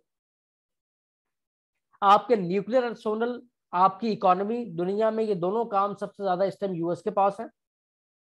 In terms of land, Russia is your largest territorial power. ये Asia में evolve करता है, ये Russia आ गया। Russia और China दोनों 14 each countries के साथ बॉर्डर शेयर करते हैं। सबसे ज्यादा कंट्रीज के साथ अगर बॉर्डर शेयर करने के सवाल पेपर में आ जाए तो रशिया और चाइना वो हैं जो 14 कंट्रीज के साथ 14 कंट्रीज से बॉर्डर शेयर करते हैं।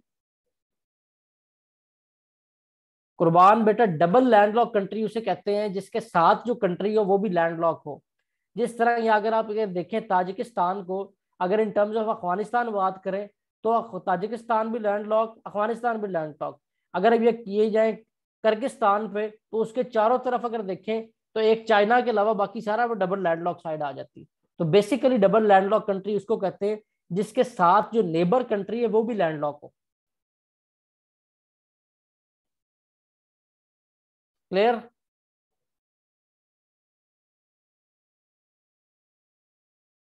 तो Russia is largest territorial power, but Russia और चाइना दोनों 14 ईच के साथ बॉर्डर शेयर करते हैं। बॉर्डर शेयरिंग दोनों की बराबर कंट्रीज के साथ है। ठीक है, दुनिया में अगर अब आपने प्रेजेंट को समझना है उसके लिए पास्ट को समझना जरूरी है। कोल्ड वॉर का सवाल आपको आता है, वर्ल्ड वॉर के सवाल आपको आते हैं। उसके बाद आपसे जो जर्नल एक एरिना चला है जिसके अंदर 3 आइडियोलॉजीज का क्लैश हुआ है, कैपिटलिज्म, कम्युनिज्म, सोशलिज्म, इनके सवाल आपको आते हैं। इनको हम आगे फर्दर स्टडी करने जा रहे हैं इन डिटेल कि ये किस तरह एक आपकी ग्लोबल पॉलिटिक्स में ये क्या कुछ हुआ, जिसके बाद आपका जो प्रेजेंट स्टेटस है वो वर्ल्ड सुपर पावर का अमेरिका के पास गया।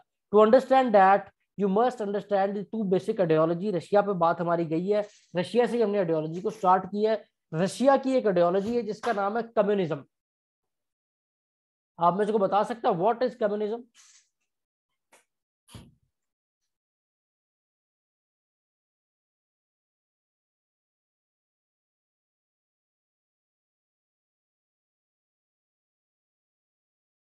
कोई बता सकता है कम्युनिज्म क्या है? हारिस मौजूद है इधर, और कौन मौजूद है? कुर्बान मौजूद है। बेटा आपको तो बताना चाहिए, आपके लिए तो ये लेक्चर वो है जो आप पहले पढ़ चुके हैं। यस मकसूद बताएं बेटा, यू कैन अनम्यूट योरसेल्फ, बता सकते हैं आप।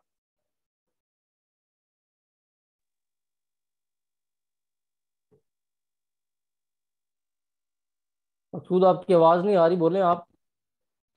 वालेकुम सर। जी वालेकुम सलाम। कैसे हैं आप? ठीक ठाक? तबीयत ठीक है? अल्हम्दुलिल्लाह अल्हम्दुलिल्लाह।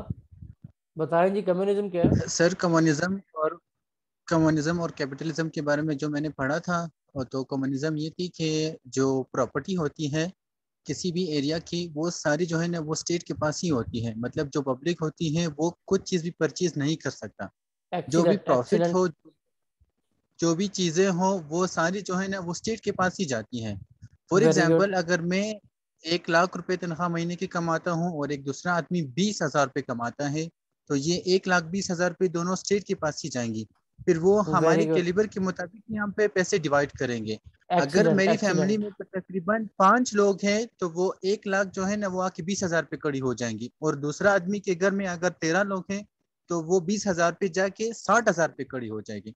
मतलब उसी Very के good, मुताबिक very ही good, सब कुछ होगा। very good. और तो कैपिटलिज्म का मतलब ये है जो कि अमेरिका ने इंट्रोड्यूस किया था। ये वर्ल्ड वार शायद इन्हीं 2 कंट्रीज के दरमियान हुई थी, एक रशिया थी और एक अमेरिका थी। तो अमेरिका ने वेरी कहा गुड, कि हम लोग कैपिटलिज्म को प्रमोट करेंगे। कैपिटलिज्म का मतलब ये है कि हर आदमी, वो second form of the democracy है कि हर कोई जो कुछ चाहे कर सकता है, मतलब जितनी भी जायदाद चाहे वो अपने एक्सीलेंट नाम कर सकता एक्सीलेंट है। एक्सीलेंट, वेरी गुड अगर मकसूद, पूरा पाकिस्तान एक आदमी भी खरीद सकता है तो वो खरीद ले, और अगर सारी वेरी गुड, दुनिया वेरी ऐसे गुड, ही पाकिस्तान वाले एक्सीलेंट। मर जाते हैं तो वो भी मर सकते हैं। तो तो एक मकसूद ने आपसे कैपिटलिज्म बेसिक कॉन्सेप्ट शेयर किया, वेरी गुड मकसूद बेटा। तो कैपिटलिज्म और कम्युनिज्म का बेसिक कॉन्सेप्ट मकसूद ने इजी वर्ड्स में आपको बता दिया।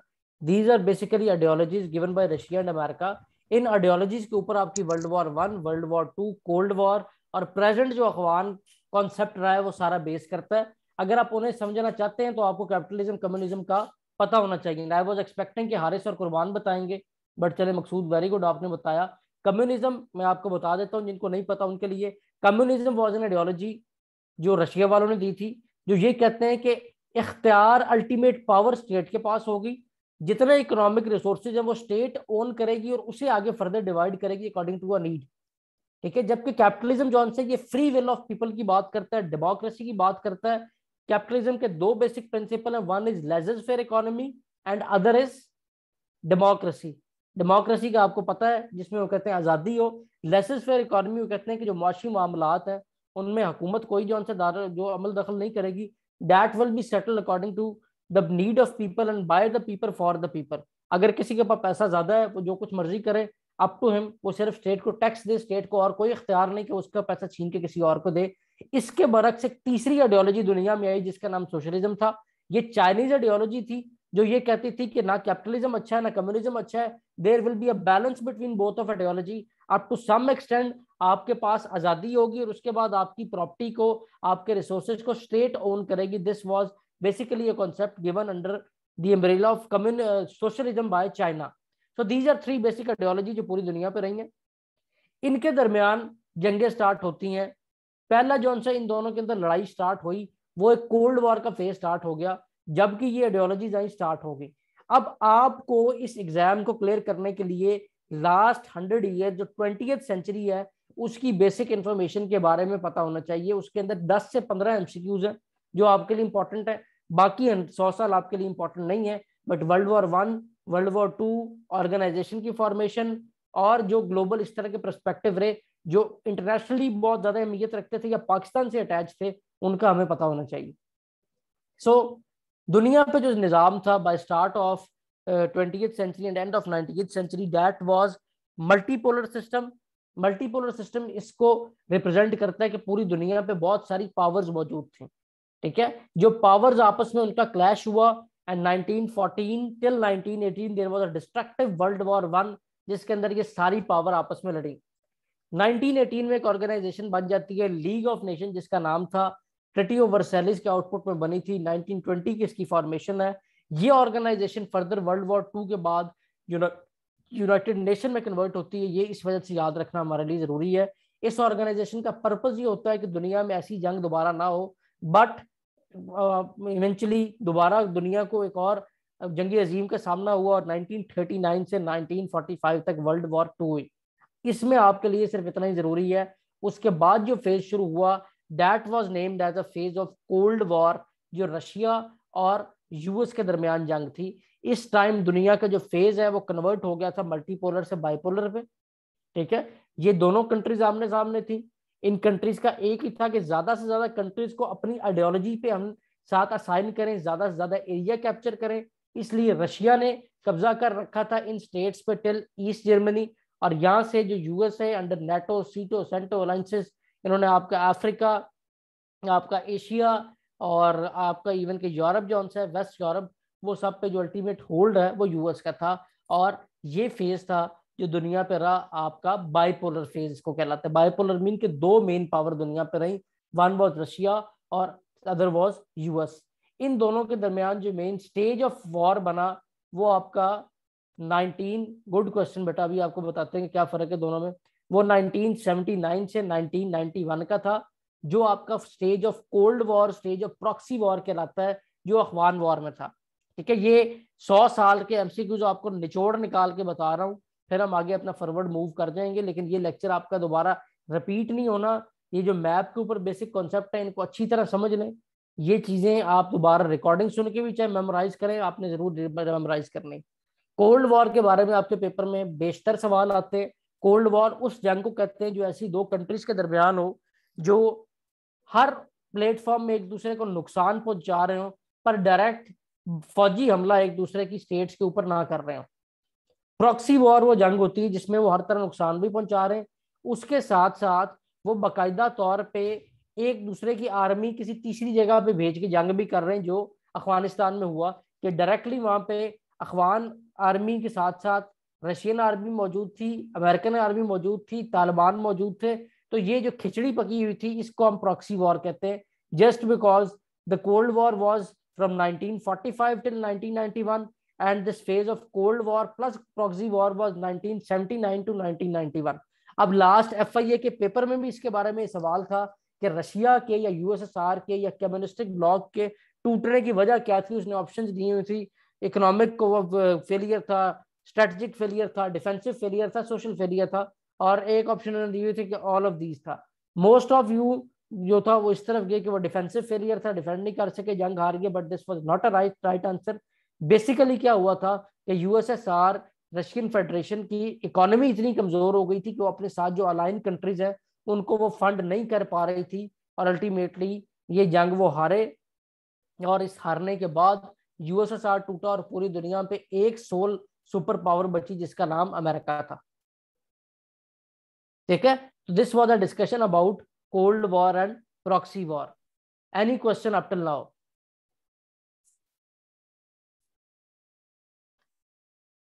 कुर्बान हारिस बताएं बेटा, आपकी बाल्टिक स्टेट कौन सी है और स्कैंडिनेवियन कंट्रीज कौन सी? इनके साथ लेक्चर हो चुका है ये, आपसे भी इंशाल्लाह अगले लेक्चर में इसी तरह पूछूंगा। कुर्बान हारिस दोनों मौजूद है ना?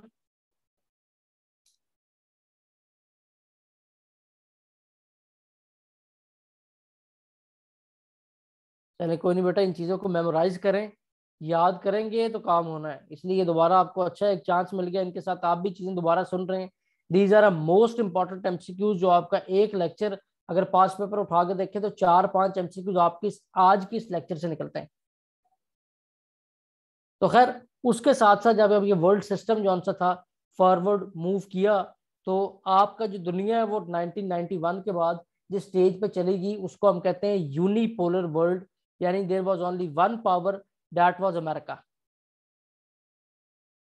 अब जब रशिया टूटा तो ये जो आपकी कंट्रीज हैं जिनको आप बाल्टिक स्टेट कहते हैं, एक्सीलेंट कुर्बान ने नोट्स खोल के जवाब निकाल ही लिया है, वो ये है एस्टोनिया, लैटवा, लैटवाना, these are known as Baltic states due to Baltic sea. इनका भी आपसे रिपीटिवली पेपर में पूछता है कि बाल्टिक स्टेट कहाँ पे है, या उनमें से कंट्रीज के नाम दे कहता है कि इनमें से कौन कौन सी बाल्टिक स्टेट है। ठीक है, उसके साथ स्कैंडिनेवियन कंट्रीज कौन सी हैं, वो आपकी जो यूरोपियन ये जो पार्ट है जिसमें आप नॉर्वे, डेनमार्क और स्वीडन है, इस पार्ट को आपकी स्कैंडिनेवियन कंट्रीज कहते हैं। ठीक है, Scandinavian countries are basically famous for 0% crime rate, 100% literacy rate. अगर आपको आज का लेक्चर मुश्किल लग रहा है तो बेटा परेशान नहीं होना, ये सब कुछ आपको रिटन भी मिलेगा, रिकॉर्डेड भी मिलेगा। आज स्पीड थोड़ी इसलिए ज़्यादा है कि ये चीज़ें जो पहले स्टूडेंट मौजूद हैं उनकी रिवाइज हो रही हैं और आप लोगों का ये ट्रायल लेक्चर है। ठीक है, तो इसलिए स्पीड थोड़ी सी ज़्यादा है। बाकी चीज़ें जो सी आपकी इंशाल्लाह according to the plan schedule move करेंगे। अब हम इधर से रशिया को डिस्कस कर लिया, अब हम यहाँ से यूरोप में एंटर हो चुके हैं। यूरोप के बारे में जो एमसीक्यूज आते हैं वो स्कैंडिनेवियन और बाल्टिक स्टेट के बारे में आते हैं और यूरोपीय यूनियन के बारे में आते हैं। यूरोपीय यूनियन जो सी बेसिकली उसके 28 मेंबर थे। 2013 में एक रेफरेंडम हुआ जिसका नाम ब्रेक्जिट था, जिसके बाद ग्रेट ब्रिटेन वाले अलहदा हुए हैं और अब 27 मेंबर बचे यूरोपीय यूनियन में। तो इस तरह जो एमसीक्यू जहां से इंपॉर्टेंट है पूरी दुनिया में, हम डायरेक्टली उन्हीं को टारगेट करेंगे और इंशाल्लाह वही आप पेपर में देखेंगे। अब हम यहाँ से नॉर्थ अटलांटिक ओशन को क्रॉस करते हैं तो यहाँ हमारे पास ये पार्ट आ जाता है जिसके अंदर यूएस के बारे में आपको एक आधा एमसीक्यू पेपर में अक्सर आया होता है। जो एमसीक्यू यहाँ से आते हैं वो यूएस के प्रेसिडेंट हायरार्की में जो प्रेसिडेंट जो बाइडन है उसका प्रेसिडेंशियल नंबर पूछेंगे कि 46 प्रेसिडेंट है जो बाइडन, वो आपसे पूछ सकते हैं जो Biden is dash president of US, आगे उसने नंबर दिए होंगे 44, 45, 46, 47। ठीक है। उसके बाद जो अगला सवाल आपसे हो सकता है यहाँ पे वो ये होता है कि वो अमेरिकन फर्स्ट लेडी का नाम पूछ लेता है, जो बाइडन किस पार्टी से बिलोंग करता है वो पूछ लेता है। उसके साथ साथ जो अमेरिका और कनाडा के दरमियान बॉर्डर है 48 पैरेलल लाइन, उसका एमसीक्यू जाता है। दी एंड यूएस के बारे में यही एमसीक्यू हैं जो आपको मिलेंगे। इन अ पास्ट जो ट्रंप का टाइम पीरियड था तो पेरिस एग्रीमेंट के एमसीक्यू रिपीटेडली आ रहा था कि उन्होंने उसको लीव किया था, अभी तक कोई ऐसा नहीं। जस्ट जो अभी प्रेजेंट आगे एमसीक्यूज बनने जा रहे हैं वो उन्होंने जो अफगानिस्तान में छोड़ा है उसके बारे में बनने जा रहे हैं, जो आपको इंशाल्लाह प्रोवाइड भी करेंगे कि किस डेट को उन्होंने वहां से लेफ्ट किया, जो उनका ये जो बगलियार एयरबेस थी वो कब लेफ्ट की। तो इस तरह के एमसीक्यूज हैं जो इंशाल्लाह आपको उसके बारे में सारे डिटेल प्रोवाइड करेंगे, तो आपका ये पार्ट भी दुनिया का क्लियर हो जाएगा। कनाडा के बारे में एक ही एमसीक्यूज अगर आया तो वही आएगा, वो कैनेडियन इमिग्रेशन पॉलिसी के बारे में। नहीं आरिस बेटा, यूएस हिस्ट्री के बारे में वो आपसे नहीं पूछेगा। द रीजन इज अगर कभी बहुत ही एग्जामिनर बुरे मूड में जाए तो क्रिस्टोफर कोलंबस का वो एक सवाल देता है कि वो स्पेनिश नेविगेटर था और वो 1426 में वहां पहुंचा और जिस तरह फेज सारा स्टार्ट हुआ। उसके अलावा हिस्ट्री में वो नहीं जाएगा क्योंकि उसने करंट अफेयर के सवाल उठाने, और वो जो इस तरह की जीके में अगर वो उठाएगा तो वो किसी प्रेसिडेंट के बारे में उठा लेगा। इस तरह की वो डिटेल्ड हिस्ट्री में नहीं जाएगा क्योंकि US history as a separate subject जौन सा है वो आपके लिए नहीं है। वो पूछ सकता है आपसे वो पूछ सकता है कि उनके पार्लियामेंट का टाइम पीरियड क्या होता है, उनके अंदर कितने सेनेट्स की सीट होती हैं, सेनेट के इलेक्टोरल के बारे में पूछ सकता है, और अल्टीमेट पावर के बारे में पूछ सकता है कि उसके अंदर सबसे ज्यादा पावर किसके पास होती है, सेनेट के पास है या वो जनरल असेंबली के पास है या उनके जुडिशियल सिस्टम के पास है। ये बेसिक एमसीक्यू जो पूछ सकता है। इसके अलावा वो हिस्ट्री में नहीं जाएगा, इन डिटेल्ड हिस्ट्री कौन सी है, किस तरह वो कॉलोनीज इकट्ठी हुई। एक सवाल मैंने अभी देखा है जो रिसेंट आपके पेपरों में आया है कि टोटल कितनी कॉलोनीज थी। और याद रखें बेटा, आप अगर देखें एफआईए के पेपर में ही हुआ था असिस्टेंट डायरेक्टर के कि लोगों के 100 में से 100 मार्क्स थे तो आपका डिस्क्रिप्टिव एग्जाम कॉल हो गया था। कुछ पेपर में आपके एमसीक्यू ऐसे होते हैं जिसमें एग्जामिनर का मर्जी ये होती है, एग्जामिनर चाहता ही है कि इसे कोई अटेम्प्ट ना करे ताकि जो मैक्सिमम मेरिट है वो आपका यू कैन से 80s लास्ट और 90 स्टार्ट में क्लोज हो जाए। वो एमसीक्यूज अगर कोई अटेम्प्ट करे तो उसका मतलब ये होता है कि पेपर लीक आउट हुआ है और लोग बड़ा पक्का तैयार होकर आए कि इनको हर चीज का पता था। ठीक है, तो सर्टन इस तरह के एमसीक्यूज होते हैं, उनके लिए आपको इतनी एफर्ट करने की जरूरत नहीं है कि आप यूएस हिस्ट्री के 500 साल पढ़ें या उनके 46 प्रेसिडेंट के नाम याद करें। जो प्रोबेबिलिटी है जो 90% पूछा जाता है हम उस पर फोकस करेंगे। तो मेन वही तो आपको बताया मैंने कि हमने चीजों को ऑर्गेनाइज ही ऐसे कर लेना है कि हमें हमारी जो एक्स्ट्रा एफर्ट है वो कहीं लेफ्ट राइट जाए ना, टारगेटेड वे में हम चीजों को इस तरह कवर कर रहे हो कि हर चीज हमारी फिंगर टिप्स पे हो। करंट अफेयर बहुत लंबी डोमेन है, देखे ना, हमने स्टडी करना है 20th सेंचुरी को और प्रेजेंट जो से 20 ईयर्स को, 120 ईयर्स को आपने रिमाइंड नहीं करना। ठीक है, जस्ट उनके जो बेसिक एमसीक्यूज है, इवन के जो आपको मंथली एमसीक्यूज देने हैं वो भी अगर आपके किसी महीने के 70 एमसीक्यूज है तो मैं जब आपको करवाऊंगा तो बताऊंगा कि 20 to 25 है जो इंपॉर्टेंट है, बाकी को हमें याद रखना जरूरी नहीं है। बेटा म्यूट करें अपने आप को जो लास्ट में आए मोहम्मद असद बिलाल। असद बेटा म्यूट रखें सब, जब आप लोगों ने सिर्फ क्वेश्चन करना तब अनम्यूट करें। उसके बाद आ जाता है जनाब आपकी ये जो साउथ अमेरिकन कंट्रीज हैं, इनके बारे में सिर्फ ब्राज़ील वगैरह और ये स्पोर्ट्स लविंग कंट्री है तो फीफा या ओलंपिक्स के बारे में से उनके रिलेटेड सवाल आता है। वो जब ओलंपिक्स के एमसीक्यूज आप करेंगे उसमें आपके कवर अप हो जाएंगे। यहाँ से दोबारा अटलांटिक ओशन आपने पार किया और आगे अफ्रीकन कंट्रीज में, अफ्रीकन कंट्रीज के बारे में जो सवाल आता है वो आपको एक ही वो पूछता है डेवलपमेंट के जो उसके मॉडल्स हैं कि डेवलपिंग कंट्री कौन सी है, लीस्ट डेवलप या अंडर डेवलप कौन सी है। और जो अब क्वेश्चन रिपीटेडली आया है आपके आखिरी पेपरों में देखा गया है पीपीएससी के भी, वो G8, G20, G10 इन ऑर्गेनाइजेशन का पूछ लेता है। इन ऑर्गेनाइजेशन का भी ये लेक्चर पूरा करके मैं आपको लिखवाता हूँ। उन ऑर्गेनाइजेशन के आपको नेक्स्ट लेक्चर से पहले ये पता होना चाहिए कि उनके मेंबर कितने, उनके हेड ऑफिस कहाँ पे और उनको कौन हेड कर रहा है इस टाइम। उसके साथ साथ ही आपका जो प्रेजेंट सिनेरियो में इजराइल का एक रहा है रिसेंट रोल कि उसको आपकी जो अरब कंट्रीज है उन्होंने रिकग्नाइज की है। सवाल पेपर में आप कहे थे कितने अरब कंट्रीज ने रिकग्नाइज किया है तो वो 6 थे। ठीक है, तो ये चीजें जो सी हैं आपको एमसीक्यूज में मिलेंगी। और ये आपने लाजमन मेमोराइज करनी है, क्योंकि ये वो हैं जो प्रेजेंट चल रही हैं, ठीक है। तो इसके बारे में उसने पूछना ही पूछना है। सिमिलर टू डैट आपका ये जो मिडल ईस्ट है, इसको मिडल ईस्ट इसलिए कहते हैं क्योंकि अगर अमेरिका की ईस्ट साइड देखें तो उसका ये मिडल बनता है, उन्होंने इसका नाम मिडल ईस्ट रखा था, ठीक है। वैसे ये ईस्ट एशियन पार्ट जो है वो जाता है। और अगर आप इस पार्ट की बात करें, this is full of natural resources, जैसे कि सेंट्रल एशिया और पूरी दुनिया जो है वो फॉर एनर्जी डेवलपमेंट इस आपके एरिया पे रिलाई करती है, सऊदी अरब। और ये जो बेल्ट सारी ऑयल प्रोडक्शन बेल्ट है। इस प्रोडक्शन बेल्ट की एक ऑर्गेनाइजेशन है जिसको organization of oil producing countries कहते हैं। उसके साथ साथ इस बेल्ट में सऊदी अरब में मोनार्की है, मोनार्की बादशाह को कहते हैं। और ईरान में आपकी थियोक्रेसी है। थियोक्रेसी मीन वो गवर्नमेंट जो रिलीजियस बेसिस पे बनाई जाती है, ठीक है जी। और उसके साथ साथ इस ग्रुप में अभी भी आपकी कोल्ड वॉर जारी है। वो कोल्ड वॉर सऊदी अरब और ईरान के दरमियान है, सेक्टोरल कोल्ड वॉर है।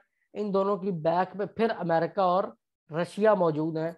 ये आपका बेसिक जॉन्स है इस एरिया में चल रहा है, जो हमें यहाँ से जरूरी है हमारे लिए। मोनार्की थियोक्रेसी दोनों के से मॉडल ऑफ गवर्नमेंट है। वन मीन्स के बादशाह और दूसरा मीन जो रिलीजन के नाम पे हुकूमत होती है। उसके साथ साथ ये हमने डिस्कस कर लिया अपना ये। और अब हम यहाँ से डायरेक्ट जंप करके हमारे चले जाते हैं चाइनीज साइड पे। चाइना के बारे में जो सवाल आजकल आ रहे हैं वो आपके OBOR के बारे में आ रहे हैं, ओल्ड सिल्क रूट के बारे में आ रहे हैं, CPEC के बारे में आ रहे हैं। तो ये एक जनरल ब्रीफ डिस्कशन हो गई in a form of trial class, very speedy discussion, just to tell कि आपके किस तरह एक लेक्चर के अंदर से 4 से 5 सवाल कवर हो सकते हैं। अब यहाँ तक आप अपना पूछ लें जो कुछ आपने पूछना है, कोई सवाल हो आज के लेक्चर के बारे में या आगे स्ट्रेटजी के बारे में, फिर हम फर्दर मूव करते हैं। जो आपकी असाइनमेंट है वो आपको लिखवाता हूँ।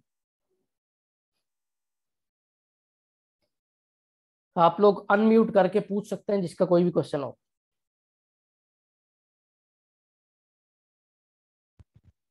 अस्सलाम वालेकुम सर। जी वालेकुम सलाम।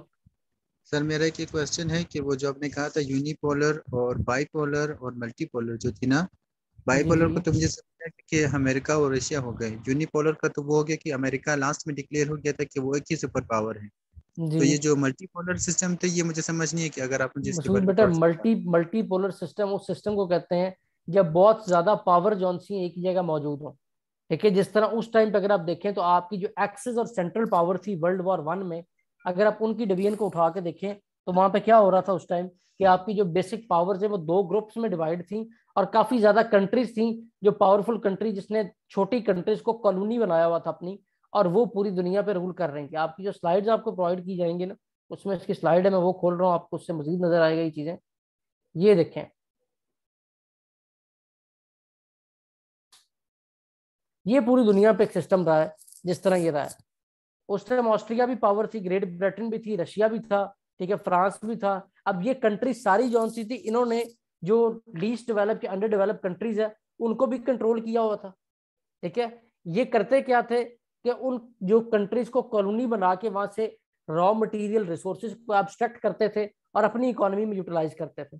सो इस फेज को हम मल्टीपोलर कहते हैं। मल्टीपोलर को अगर इजीएस्ट एग्जांपल में देखें, जिस तरह एक गांव में बहुत ज्यादा चौधरी मौजूद हो ना, जस्ट लाइक दैट वो सिस्टम जौन सा है ये पूरी दुनिया में था कि उस टाइम ये सारे ही जौन से थे बड़े बड़े ग्रुप्स थे जो स्पेसिफिक लीस्ट डेवलप कंट्रीज को उसको एब्स्ट्रैक्ट भी कर रहे थे, उसको मिस यूटिलाइज भी कर रहे थे और उसको उन्होंने अपना कॉलोनाइज किया हुआ था।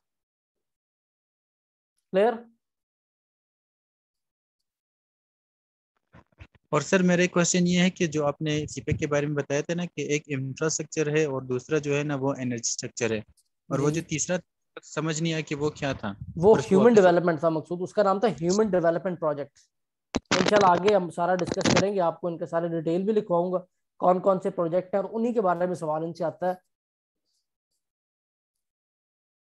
Just like education exchange program है, ठीक है, एग्रीकल्चर अपलिफ्ट प्रोग्राम है, सोशल प्रोग्राम है, वो चीजें उसमें आ जाती हैं। सर मैंने जो है ना ये FIA की पोस्ट में अप्लाई किया हुआ है। शायद 4 ही पोस्ट आई थी, एक असिस्टेंट की थी, एक sub inspector, assistant sub inspector और UDC के लिए। तो इसकी मेरी प्रिपरेशन जो है काफ़ी ज़्यादा सर्च भी कर रहा हूँ, चाहे फेसबुक हो जो भी हो इससे रिलेटेड। और मेरे फिजिकल टेस्ट भी अनाउंस हो चुका है, एक 4 सितंबर को है और एक 6 को है। दोनों की जो फिजिकल हो रही थी ना, तो मेरा फोकस ही FIA पर है तो मैंने जो है ना इसी की ही प्रिपरेशन करनी है। अगर आप इसी इंशाल्लाह के हवाले से इंशाल्लाह कुछ इसी बता दे इसी के तो हवाले काफी। से आपका सारा सेशन रहेगा, don't worry.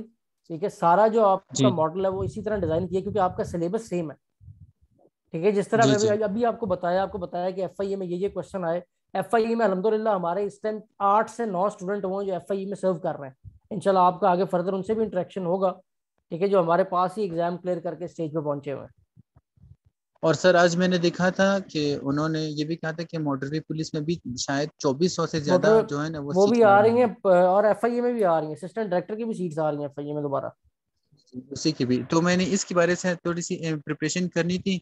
Honestly speaking sir, I belong from Balochistan and from Quetta city, belonging from a very poor family. I can't afford the fee. If you could do some no concession problem, and no if it is problem Maqsood, no problem. आप बेटा miss बतूल को Batul, बात so करें। I shall be very thankful because the fee no is little bit problem out बेटा, of my budget. No I problem. can't आपको afford it. आपके साथ मुकम्मल फैसिलिटेट किया जाएगा। आप मिस बतूल से बात करें, वो मेरे पास आपकी एप्लीकेशन फॉरवर्ड करेंगे तो इंशाल्लाह आई विल अप्रूव। अल्लाह ताला आपको कामयाब करे, हमारी दुआएं भी आपके साथ हैं और we will completely support you as much as we Uh, can. Thank you so much, sir. But I just wanted to tell you that I can submit the fee after a week because no temporary, problem, no problem, permanently, I don't have some amount. No So let's see that problem, after. No And if problem, I no can get a problem. chance to take my classes regularly, then inshallah I'll be very much fine. इंशाल्लाह इंशाल्लाह you will take classes regularly. आप सिर्फ बस बतूल से बात करें, वो आपको एनरोल Okay. करके क्लास में कर देंगे, कोई इशू नहीं। अगर आप थोड़ा सा मेरे ये मैसेज बतुल साहब बतुल साहिबा को बता दे तो शायद फिर वो नो कुछ कर दे प्रॉब्लम, वो उसको मैं अभी फोन भी पे यहाँ बात मौजूद भी होंगी, करूँ। वो सुन भी रही होंगी, जी जी। कोई इशू नहीं। आप उनको उससे रब्ता करेंगे, उन्हें पता होगा, डोंट वरी। चलो ठीक है, सही है सर। फिर इंशाल्लाह कल से मैं रेगुलर क्लासेस ले लूंगा। अगर कुछ ओके हुआ तो ओके, फीस जरूर। फिर मैं नेक्स्ट नो मंडे तक मैं प्रॉब्लम, सबमिट करवा के नो फिर आपको। Problem, no problem, no problem. Thank you so much sir, आपसे मिलकर मुलाकात करके काफी अच्छा लगा। Nice to meet you thank sir. You, thank you, thank you, thank you. जज़ाकल्लाह। और बेटा थैंक कोई यू। क्वेश्चन?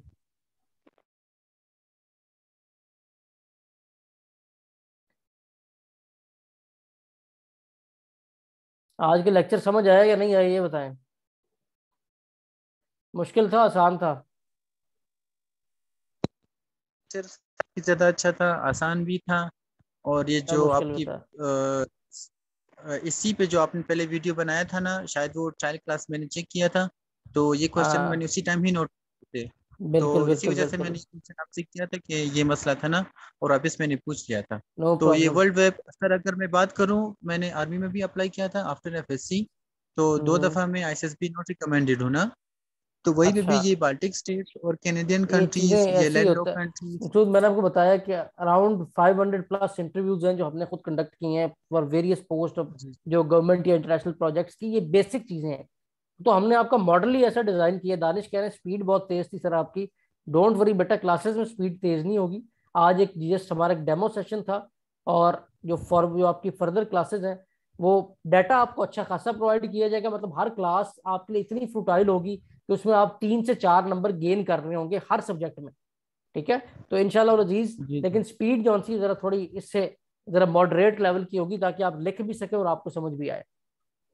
ठीक है सर, फिर तो वो काफी अच्छा होगा इंशाल्लाह सर। इंशाल्लाह इंशाल्लाह इंशाल्लाह। तो सर फिर कल क्लास फिर 9:15 को होगी ना, 9:15 9:15 से आपकी 10। क्लास, अभी आपको टाइम टेबल वगैरह सब मिल जाएगा ग्रुप में।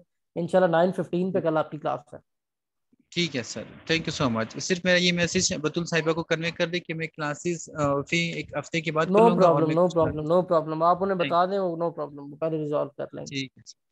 Thank you so much sir. Lecture माशाल्लाह काफी अच्छा था, तेज नहीं था। थैंक यू, जो active thank you, minded thank है, जो प्रेजेंट माइंडेड है, उनको समझ आ जाएगा। नहीं, जो इंशाल्लाह वी इधर विल। उधर देखते उसमें हैं ये है मकसूद, हम माइंड। सबको साथ लेके चलेंगे। जो एक्टिव माइंडेड है, जो वीक माइंडेड है, सब इंशाल्लाह बराबर इक्वल पेस से चलेंगे, डोंट वरी। नहीं सर, और वो किसी का एक कोई दो पॉइंट क्वेश्चन? मेरे भी माइंड डाइवर्ट हो गया था, लेकिन वापस मैंने रिकवर कर दिया। मतलब अगर इंसान फोकस पे बैठे ना, तो उसको इजीली समझ आ इंशाल्लाह जो जाएगा। पहला लेक्चर है जरा थोड़ी स्पीड, वाकई मैंने खुद आपको कहा स्पीड थोड़ी तेज रखी है। जस्ट जी ये कि जी। आज ट्रायल लेक्चर है, जरा चीजें आपको समझ आ जाए करनी कैसे है। मतलब ये जी जी। चीजें आज के लेक्चर का मेन पर्पस ये था कि आपको पता चल जाए ये किताबों से होने वाला नहीं है। हम इन जी चीजों जी को जी। बहुत लेंथी कर सकते हैं। आप दूसरे अकेडमीज का मॉडल देखें, वो आपको खींच के काम की बात नहीं बताएंगे और आपको खपाते रहेंगे। बट अगर आपने इस एग्जाम को क्लियर करना है तो उसके लिए आपके सिंपलेस्ट अप्रोच ये कि आप टारगेटेड वे में काम करें। तो इंशाल्लाह जी जी। दानिश डोंट वरी, हम उसके मुताबिक लेके चलेंगे, कोई इसमें ऐसा इशू नहीं। आज स्पीड तेज थी, इंशाल्लाह आइंदा उस तरह होगी कि आप सब लोग उसको लिख सकते होंगे, कोई इशू नहीं। ठीक है sir, thank you so much. इंशाल्लाह दानिश बेफिक्र रहे, यू विल रिकवर। और कोई क्वेश्चन जी किसी का?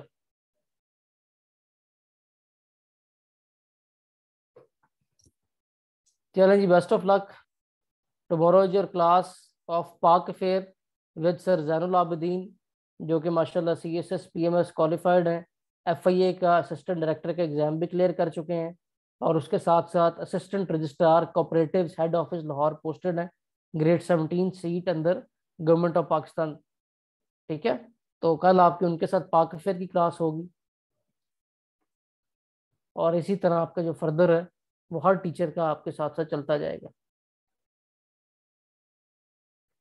जी असिस्टेंट डायरेक्टर हो गए हैं, बिल्कुल हारिस ठीक कह रहे हैं, अनकरीब असिस्टेंट डायरेक्टर FIA होने वाले हैं वो।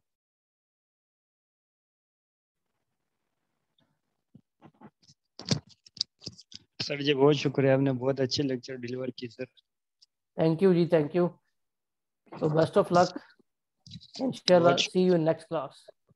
बहुत शुक्रिया सर, इंशाल्लाह आपके एकेडमी जरूर ज्वाइन करूंगा सर। मेरा ताल्लुक गिलगित बल्तिस्तान से है सर। माशाल्लाह। तो आपने बहुत अच्छे लेक्चर डिलीवर किए सर। हम अक्सर मतलब हार्ड वर्किंग करते हैं सर, ठीक है, स्मार्ट वर्किंग करने की जगह पे, तो आपने बहुत प्रॉब्लम अच्छे बेटा, प्रॉब्लम यही होता है। देखिए मैंने आपको वही बताया ना कि आज से हाँ 10 साल पहले उसी स्टेज पे थे मैं भी जहाँ पे आप हैं आज। ठीक है, हाँ तो सर, हमें यही पता होते है हैं कि ना सर। फ्लॉज क्या होते हैं। अब देखें हमारा, क्योंकि CSS PMS की तरफ वो सारा बैकग्राउंड वो था। CSS में मुझे याद है, मैं करंट अफेयर CSS के स्टूडेंट्स को पढ़ाता हूँ, लोगों को बेसिक क्लियर नहीं होती और को बताता भी नहीं। सही बात सर, हम फजूल चीजें ज्यादा पढ़ते हैं सर, जो मेन चीज है तो वो नहीं ऐसे ही पढ़ते है, सर। ऐसे ही है। तो इंशाल्लाह ताला we will cover all with targeted approach, और जिसमें आपका टाइम भी वेस्ट नहीं होगा, और इंशाल्लाह आप इजीली अपने इस टारगेट को अचीव करेंगे। Okay sir, thank you very much sir. अस्सलाम थैंक वालेकुम यू जी। सर। जी वालेकुम सलाम। सर ये असिस्टेंट डायरेक्टर के लिए डिस्क्रिप्टिव टेस्ट होता है या वन पेपर होता है? हारिस साहब वो वाले हारिस हैं जो हमारे स्टूडेंट एनरोल्ड हैं, या न्यू हारिस है? जी जी सर। वही है ना हारिस। इसमें हुआ ये था बेसिकली बेटा कि जो MCQ पेपर हुआ था वो हो गया था आउट। लोगों के 100 में से 100 मार्क्स आए, 11 सीटें थी, और 100 के अबव जो से थे एस्पिरेंट्स थे, और उसके अंदर से 100 प्लस वो थे जिनके 100 में से 100 मार्क्स थे।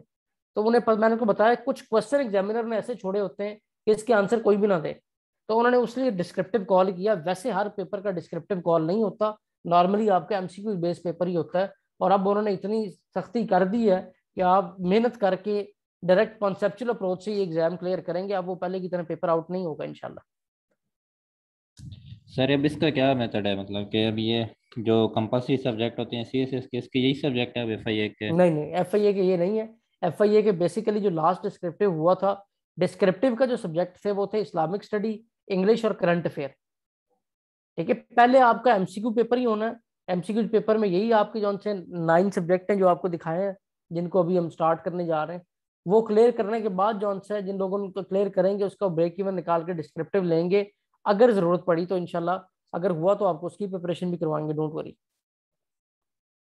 लेकिन it is much more similar, जिस तरह आपका कोऑपरेटिव का पेपर है वो उस तरह का पेपर है, अलावा कोऑपरेटिव के लॉ को निकाल दें।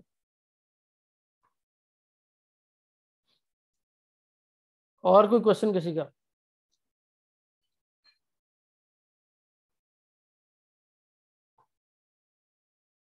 चलें जी, best of luck. I hope this session was informative for you all. अल्लाह खैर रखे। कल से आपकी क्लासेस स्टार्ट हैं, so see you in your regular class. अल्लाह हाफिज़।